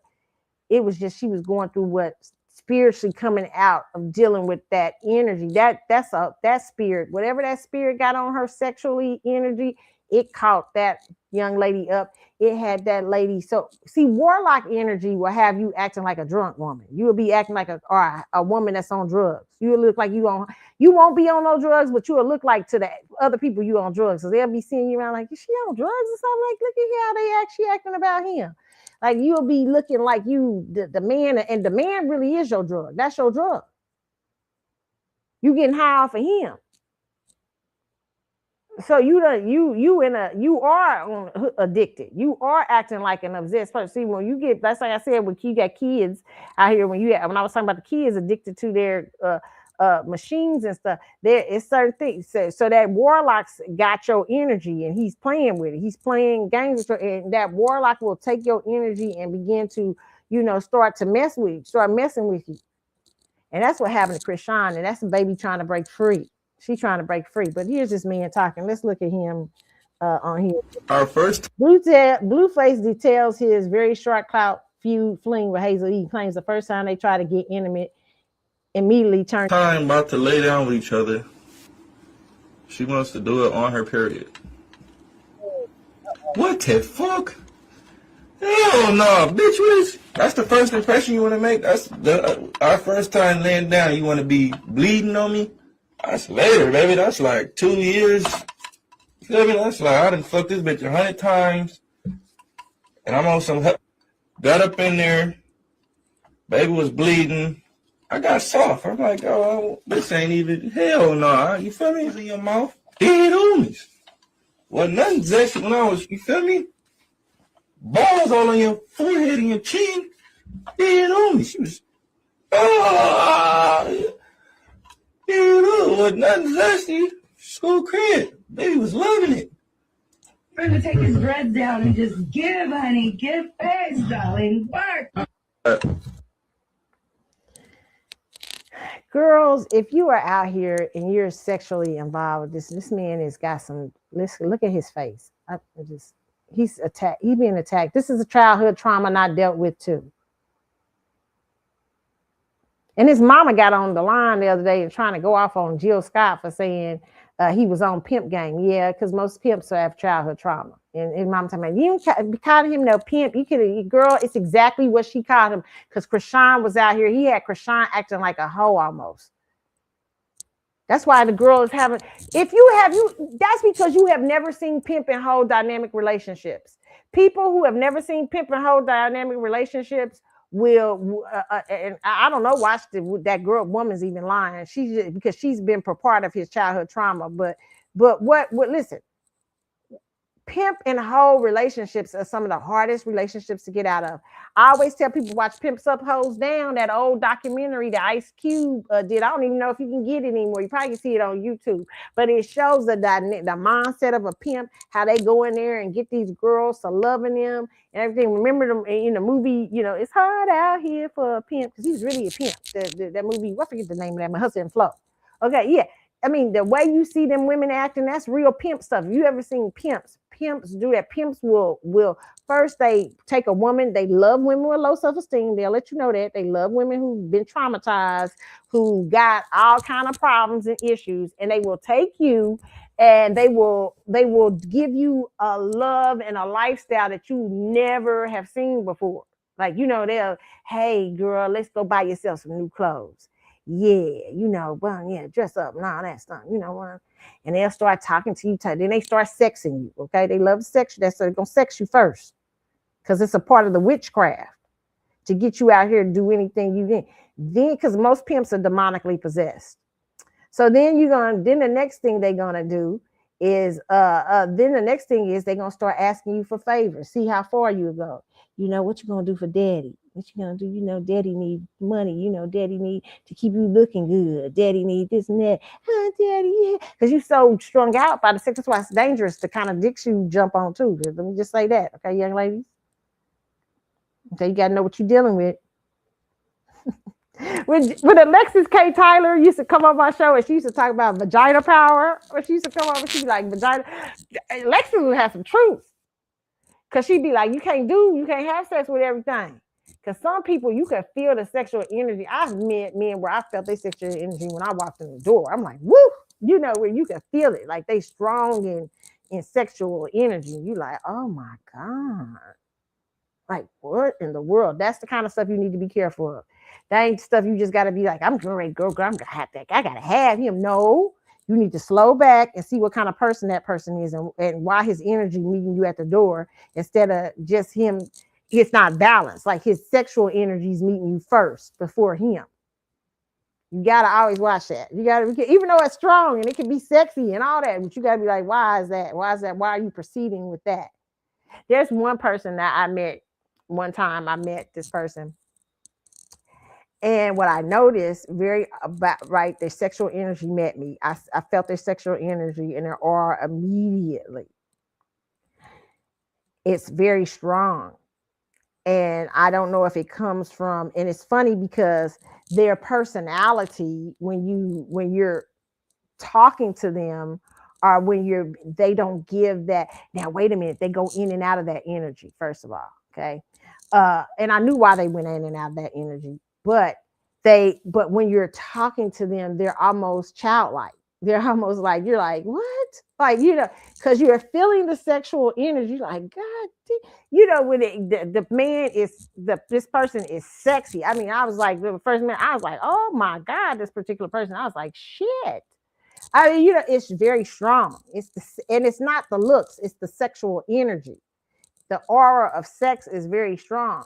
So it's not a dirty sex. It's a sexuality. So I was so immediately I was thrown aback because that meets you first. And then you get in their face and you see this childlike persona. Now, what I also noticed was this person I always talk about men who love shades. He had on sunglasses. I immediately said, why do you got glasses? The reason why is because he thinks he's protecting his aura. But immediately to me, that sticks out. I was like, what? There are all those little things. And I'm like, So what I really saw there is while the sexual aura meets you at the door, because maybe we're dealing with something that a person that is maybe they move in certain energy to do certain things, have certain things a certain way, and then in one energy, but they can't afford for you to know who they are. I immediately see that as a red flag. Always, when I walk into a room, and it's two things that'll catch me as a red flag, even if you're the nicest person in the world. If I can't see you, no, that's no. And people are like, well, some people protect themselves. No, it's not. A lot of times, if I can't see you, it's because you have way too you don't have to protect yourself that hard if you're being who you are, if you're being yourself. So immediately that tells me that, whoa, what's going on here? Like, why are you hiding? I remember I met this guy one time and you could never see him. Every time I met him, I never could see him. I said, what the fuck is going on here? He's something about this person. He just he's just faceless. He don't got no personality. He's got personality and it comes out, everybody's charmed by him, but I was not. I was like, what the hell is going on? And my friend used to say, girl, you just true. He's so sweet. He's so this. And I said, no, it's just something. Why is he doing it? But what I really found out is that was a person who had deep psychological issues. I found that out later on. Later on, as I got to when I knew people who knew him, then they said, hey, that's why, girl, blah, blah, blah, blah, blah. And I said, oh, that's why. So the person knew how to be controlled in certain situations with certain people who already knew him. He was already open to this, so he couldn't be this. So what the person know how to present it a great face. You know what I'm saying? Like that. So I always say to people, women, you have to be careful with guys like that. You have to be careful. Blueface though is very. If you can't see the spirits up on him, I don't know what's wrong with y'all. I really don't know. And then he's talking about this Hazel E and how he got turned off, and then he's telling about their sexual thing. First of all, that's warlocky. And then Hazel, I wonder listen, women, this is my personal opinion. When you're trying to have sex, or if a man's trying to have sex with you on your period, or a lot of times women are trying to get you to have sex with them on your period, be very careful. There can be rituals being done. Periods your body's supposed to be resting. I know now, married people, I know sometimes they get it on different, little different things like that. Okay, but that's an innocent thing. I'm talking about when you're out here and you're dating and everything, and people are saying, I like period sex and stuff. You got a person to say that, you got to be very, they're trying to get you to have sex with them on their period. It could be a ritual happening, because rituals, sometimes rituals, the most highest rituals and the most strongest rituals are done with blood and sex. So please be aware of that. Oh, God. Please. Not to mention you can still get pregnant. But I'm just saying, understand. And this is a very spiritual show today, I think. I feel like I'm giving y'all a lot of spiritual tidbits here that I know that people have told me and things I've learned from people. But yeah, be careful. I don't know who Hazel E is. I don't know if this is a true story. I've seen her on reality shows. I don't know if he's telling the truth about her, but I do know he's full of spirit. Because I see who Krishan is dealing with. And Krishan had to break up off that thing. Okay. But Hazel might have been trying to perform a ritual, if that's true. If that story's true. Now, to keep him. Now, as far as Krishan is concerned, like I told y'all, watching Pimps Up, Hoes Down, what I learned from that show is there were women on there who were so tied to these men. These men, they could not break up off of these men. One of the pimps told a story about how his hoe had gotten beat up really bad. Really. And I know I have women who used to be have pimps and prostitute scenarios in my family. So I know this. I knew pimps. Okay. I knew dudes, men who, when I was growing up, I knew those things, even though, yes, and I knew that scenario and how that thing worked. But this woman was so messed up. She got messed up on the street. So I understood that mentality. She got so messed up on the streets by one of her Johns, beat her up. She was in the hospital in intensive care. Couldn't first, almost died. When the woman starts to get well, her mother, her family's there trying to nurse her back to health. The pimp says, I decided to go see her. He said, as soon as I walked into the door, the girl drops her mama's hand, everybody, she gets up, sits up in the bed, like, Daddy, I can't wait. I can't wait to get out there and get your money, Daddy. I'm gonna go out there and get your money. Daddy, I'm gonna get up out this bed. As soon as I get ready, I'm gonna go out there and get. He said, nah, it's okay, rest and whatever. But he said the mama looked at him and said, what have you done to my child?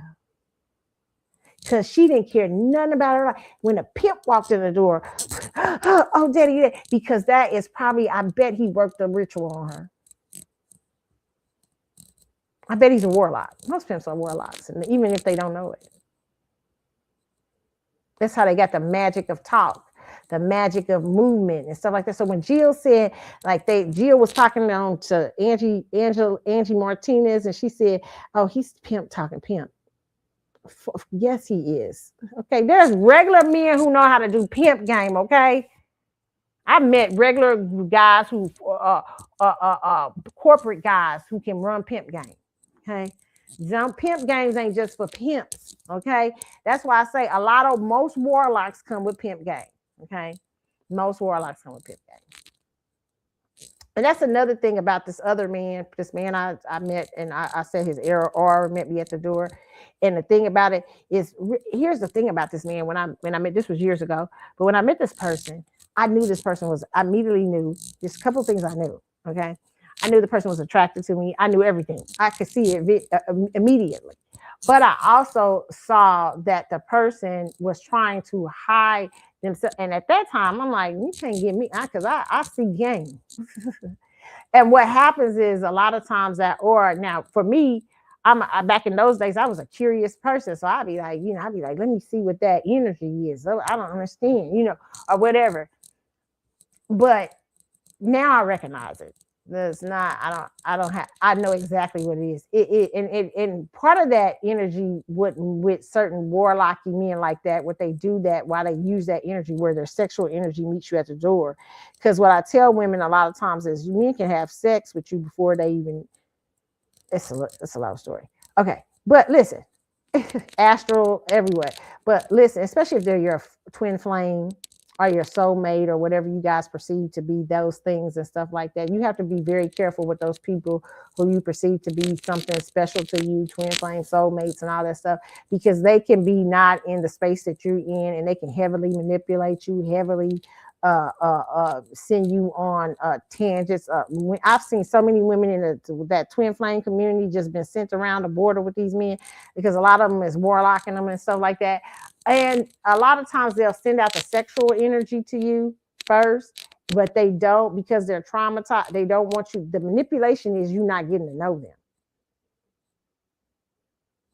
So they can keep you dangling easily, because the curiosity is in getting to know who they are. I always tell women that be careful with that twin flame shit, because the motherfucker like you, he called me yesterday. He said a few words to me.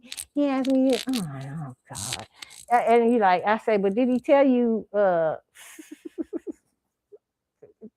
did he tell you anything about him? Did you talk about something serious? Do you know anything about him more than you did the other day? Oh, I didn't think about that. Yeah, because he's playing games. Because by the time when he gets you hooked, what he's gonna do is probably sex you eventually. Eventually the sex is gonna come, because he's already sent his sexual energy out to you. So you already know what that energy is like. It's very powerful, right? Now, you gotta be careful who you meet, men, if you're doing that warlock shit and you sending out sexual energy, because there's women who got just as strong and they can send it right back and make your life very uncomfortable. There's some women that you better leave. You gotta be careful. Okay, there's some women out here who be like, nah, bitch, I see what you're doing. I'm sitting right back. Okay, so that's why I'm just saying, some of these men these warlocks play like that, and that's how they get you. They got you before you don't even know they already got you. They already ready. They already setting you up. They already see you. And they gonna set you up without you. See, so what happens is they do a grand gesture. Okay, which is beautiful. If you want a grand gestures are good. Okay. But here's the thing: you can't let the grand gesture make you sleep with them. You gotta say, oh, this is a beautiful gesture. I love this, but I need to get to know you. Right? You know what I'm saying? That is so there, and that's what happens to a lot of women who deal sometimes with pimps and more. Remember, you're doing pimp hustling. Okay, they're coming into your weakness. If your weakness is you you never had grand gestures done to you. You've never walked into a room and it's 10 bouquets of flowers and all these things, and that's beautiful. That's such a beautiful start. But if they're immediately they're not willing for you to get to know them, and they're just doing grand gestures, and then it's always romantical, and it's never like where you can sit and have conversations and laugh and talk and stuff like that. I would be very leery of that. Because I'll be like, why you don't want me nobody to know you? What's the problem here? What's the deal? What because it's there. So if you go just from the big flowers, because a lot of women have gotten food. I had a friend that got food by this, went on a weekend vacation with a dude. This was when we was young. I was in my 20s. Okay, she went on a weekend vacation with a dude who was, he was the dude, and he was really setting her up. Back then, I knew something was off with him. But I know now when I look back at it, I say, God, he was a warlock probably. Or he was into warlock energy. I mean, he was playing warlock games. But he had her driving his Mercedes Benz, everything. Shit.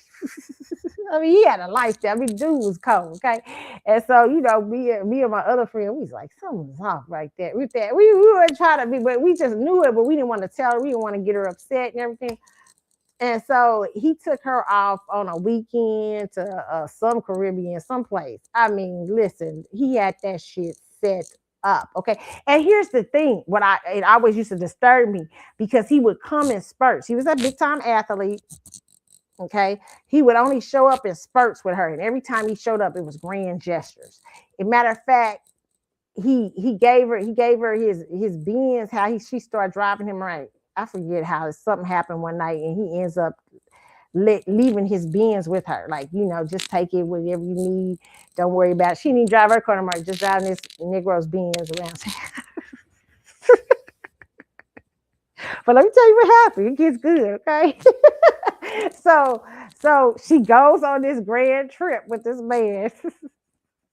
He's done now. He really go in because every time he shows up, it's grand. It's never like you want a good gift. I'm a gift girl. I love you. You can. Hey, I love gifts. I'm a big gifter. Give me some gifts. But that ain't in my that ain't you ain't gonna impress me that much with that. But I understand when women the gifts are beautiful. So he's showing up every time. And I said to her, I say, girl, you need to really, we went to dinner. I said, but you don't really know him. He keeps just showing up sporadically in your life. And he wouldn't even hardly call her that much. He'd only call her every now and then, and the conversations be short and shit.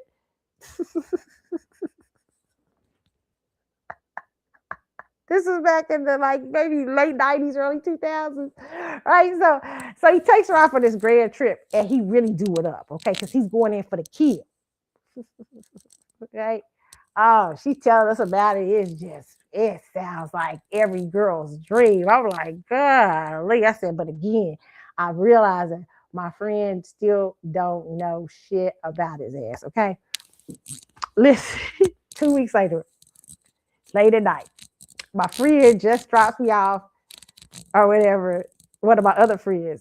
And my other friend is calling because she just got dropped off by my other friend with the biz. She said, bitch. Girl, I just got home, turned on the TV and the news. Who's on there? This particular athlete. Him and his girl, his live-in girlfriend who he's engaged to that got into a fight. We know it ain't our friend who's rolling around in the Benz and getting the grand vacations. So we like, oh, who gonna tell her? We all like, who the fuck gonna tell her? We all like, all of it. But my one friend like, bitch, let me tell her, like whatever. And so listen, this was like 2 to 3 weeks after that grand vacation. She broke down. Because why? Because this motherfucker, she done fell in love with this motherfucker without knowing who he was. He still was running around. He's still faceless to her. Okay, he pulled over a grand ass motherfucking scheme, and then when she tells him come get your shit, she's going all off and stuff like that. You know, he come over to that. You know, you keep it driving. I'm not. We not together. They reported that wrong. Lies. Living. We knew another dude who was an athlete. Told us how they been living together.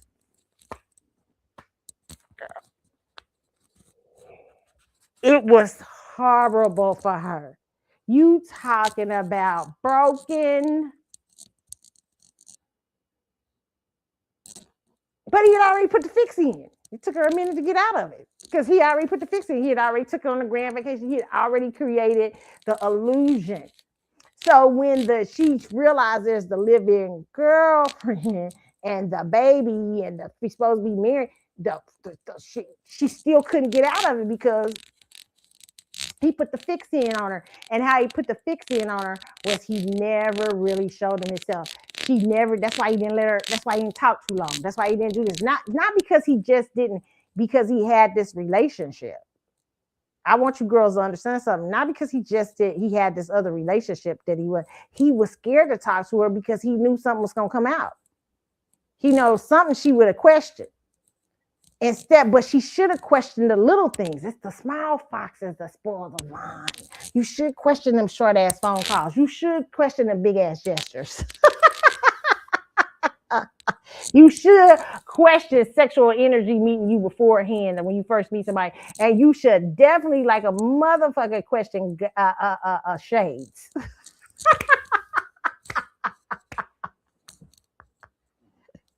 Oh, and he took off his shade. Like I used to mess with my friend because he used to like to wear shades all the time too. I said, you know, the shades was off for the sex, and that's because that's part of that warlock energy. Okay, so that you know, funny. Okay, that's just my story. That's why I just want to tell you women these stories because we were talking about men how they meet warlock energy. Well, I want to tell you how women meet it too, and it gets hard to break from it, and it's a lot of pimp stuff. Okay.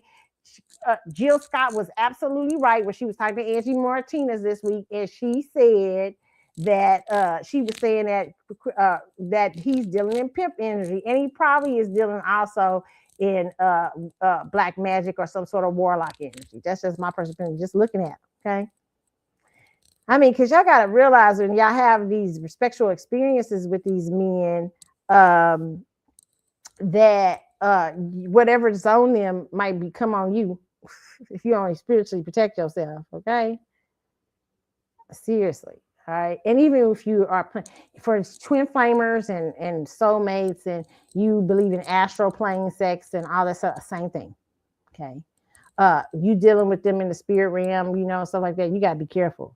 Okay, I'm just telling y'all that too. All right, but we'll talk about that some other time. I have come to the end of the show. I hope y'all enjoyed the show today. I didn't mean to have this show today, but I saw that particular thing and I thought this was a great teaching moment. And it got to be other things. I never know who I have these shows for. Okay.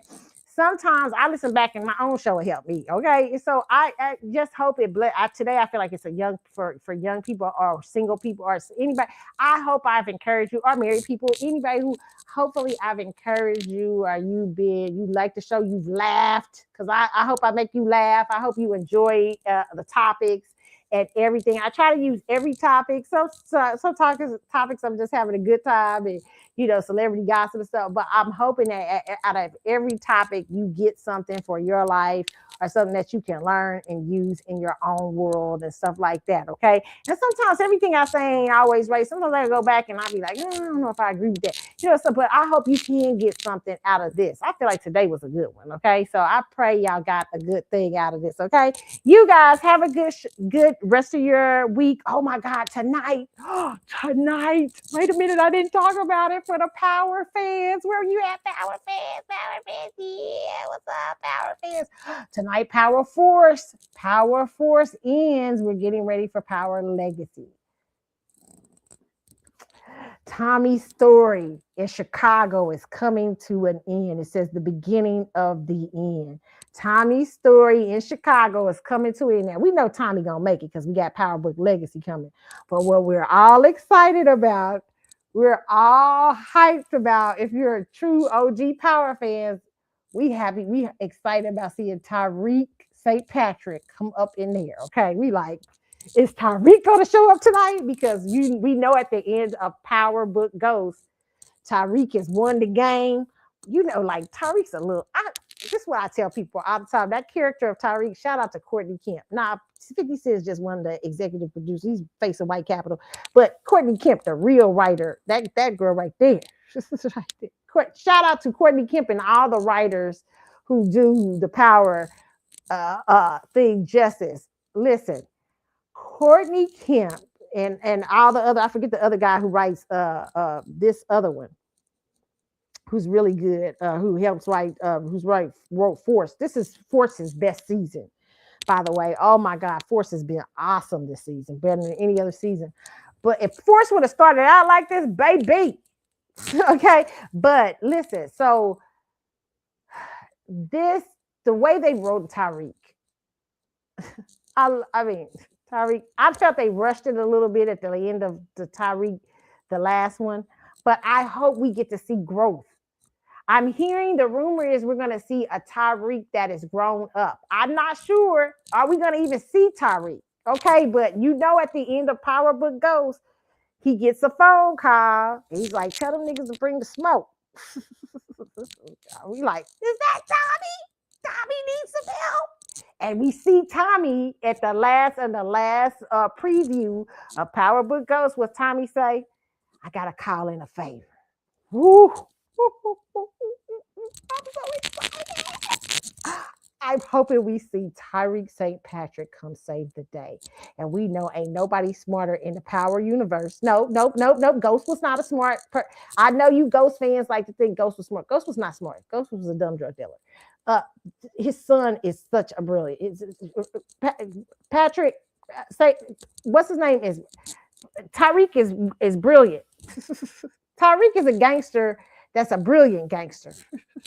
Like he don't even got to fight. Tyreek just uses mind. He just uses mind to mess you up. But even though I want Tyreek to learn to fight, as I want his character to grow.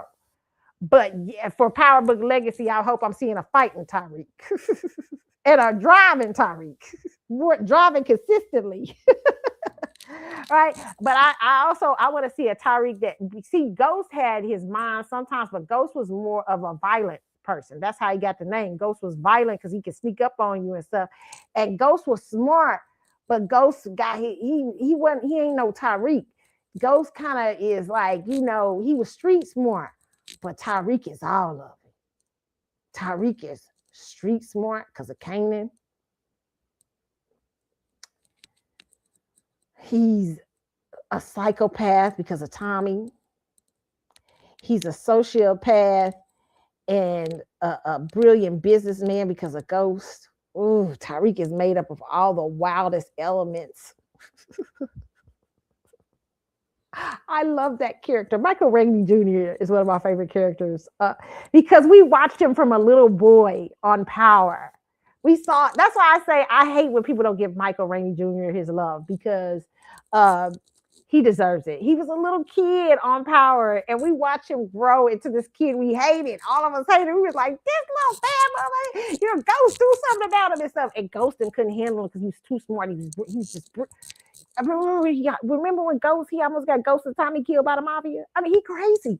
I mean, I love Tyreek's character. I love the brilliant, like the balance they do with the sociopath Tyreek and the killer Tyreek and the schoolboy Tyreek. Oh, it's just so crazy. Oh my God.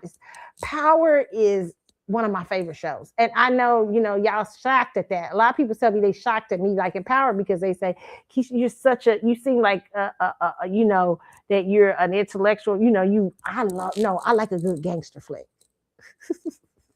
I don't like everything doesn't have to be intellectual. But even though to me, Power has a lot of intellect in it. But yeah, no, everything doesn't have to be. I don't have to everybody because everybody is some good and it's not always. I got good and bad people in my family. So I understand this is the dynamic of the power universe. It's not a bad. I mean, it's not a crazy dynamic to see a family. I mean, this is what Black people have to understand. And I know y'all. We talked about Tiana Taylor. I haven't seen that movie yet, so I can't speak on Tiana Taylor. But some of y'all say it's a trash role and all that stuff. But listen, here's what I want Black people to understand. Every show isn't supposed to be everybody doesn't always have to be in good light in the Black community, even though I know we hate to see stereotypes of ourselves, but some stereotypes are true. So like there are drug dealers in the neighborhood. So sometimes you have to tell a drug dealer story.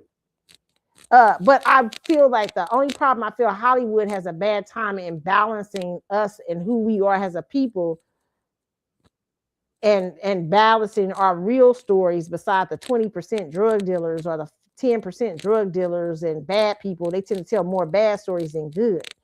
And that's sometimes a problem. Or sometimes we don't like ourselves seeing ourselves in Good Time versus Cosby Show. But Good Times had great moral stories and it was full with a lot of ethics in Good Times. Okay, so it's just we got to understand how to be balanced. Now, I did hate Monsters Ball. I still to this day hate Monsters Ball, and I feel like that was some sort of shit going on. I don't know why that to get her the award. And why I hate Monsters Ball, because the movie was just fucked up. It was a bad movie. This is just shit. And if you gonna do, you have to turn up your ass and shit. At least be for a good movie. Now y'all saying that this Tiana Taylor movie is worse. I can't even imagine something being worse. Black people, when you read these scripts, some of them you got to turn down. Doesn't mean, I'm not saying turn down scripts that, yes, sometimes you have to deal with evil Black people. You have to pay a bad Black person. Sometimes you have to pay a sexual Black person if you're an actress. That's just a part of the acting game. If you're an actress, you know that. Sometimes you will have to play evil. One time in my group, my theater group, I played, we had to all turn in scenes one time, turn in scenes that we sing from movies, our favorite scenes. We all had to do them and recreate them. I did, one of my favorite movies is The Devil's Advocate. And I did the devil. I love the when Al Pacino does I say Al Pacino, I forget his name. I get him and West, not Al Pacino. I forget him and the other guy get mixed up. But I love when he says when he gives the speech like God is just sitting there watching, and I'm a fan of man. And I did it in a sexy woman. I came in sexually alluring that day, and everybody was like, what's going on here? Everybody was looking at me. I was dark. I was very dark, and I did that day. Everybody was like spooked out. Everybody's like, oh my God, this girl. I think I'm scared because I'm not lying. I think I'm gonna have dreams about you tonight but I understood, even though that was not my belief. I knew I had to play somebody evil. It was okay. I played evil people a number of times. I have a dark aesthetic. I can be motherly, but I can also be dark. So as an actress, I understand that I can go between several. That's a natural part of being in the theater and movies or whatever you're going to do for your lifestyle. But also make sure some of these ain't these white supremacists out in Hollywood ain't trying to play tricks on you and got you up here turning up your ass and doing rituals on screen. Okay, because some of them be doing that. Okay, I'm gonna just say that. But I ain't seen Tiana Taylor, so I'm gonna leave it alone. I ain't seen that yet. But when I see it, I'll tell y'all what I think of it. Okay, y'all. I'm out. We may have another show later on. Remember, you can hit me up on the Carlotta Chatwood Facebook page. You can also hit. Yeah, and I know we're gonna have another show because I always have stuff I forgot to talk about.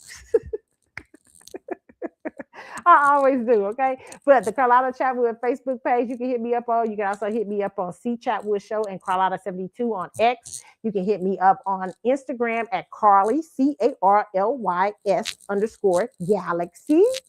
Oh, I meant to show y'all this really good thing. I'm going to end it with this. Okay, yes, let me end it with this. Okay, Carly's_Galaxy on Instagram, and then there's a link for Threads and for TikTok, Keisha Carlotta. Okay. Check this out, you guys. I want to end you with this story I saw.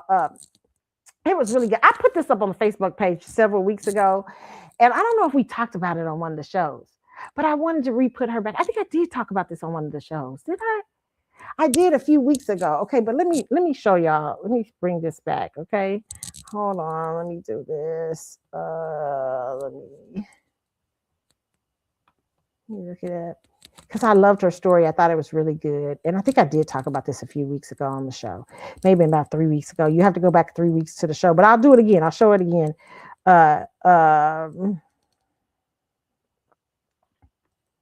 Let me pull it up. Because I thought it was so good. And me and try not to get offended because she said something in here about not being married. But I just want young ladies to understand there is more to your life than just being in relationships. Okay. Depends on what God has called you to. You can do so much with your life and your time and your energy. So appreciate where you are at every stage in your life. Okay. But let me see. Hopefully I can get to this.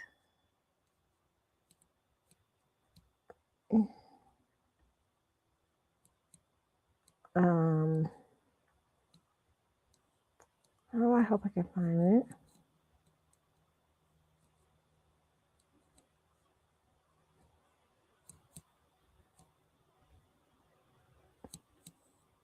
I think I'm coming close to it, but I might have passed it. Hopefully I didn't pass it.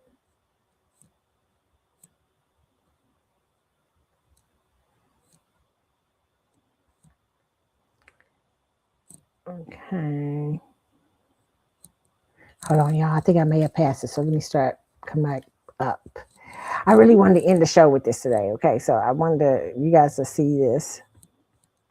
I know I'm going a little over, but I'll be all right here.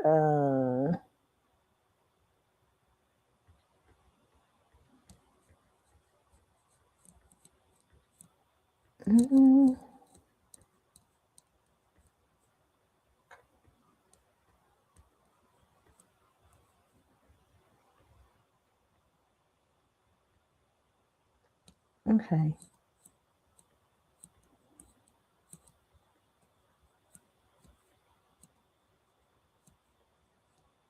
And I saw, I saw the other day too.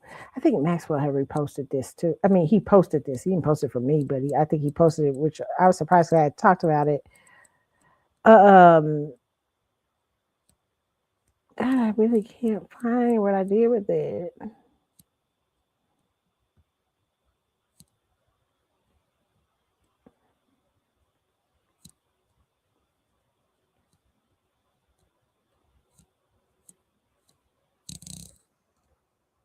Okay, guys.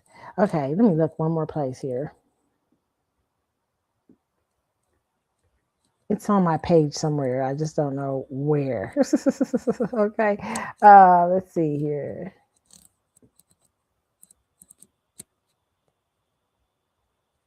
Let's see.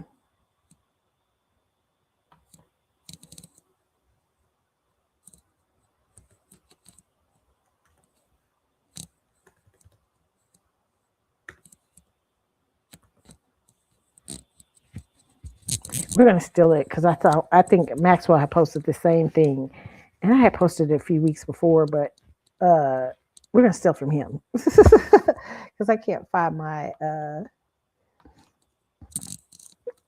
thing. But I want young ladies to see this because I'm seeing so many young ladies about, relationships don't just define you.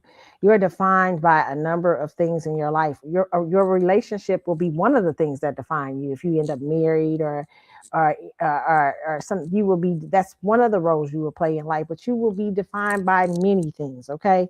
So, and I seen this lady, it was very powerful. A thing of what reminding of what you can do in your life. Hold on, guys. Let's see if I can. I'm always having to. Okay, we're gonna get this so I can show y'all.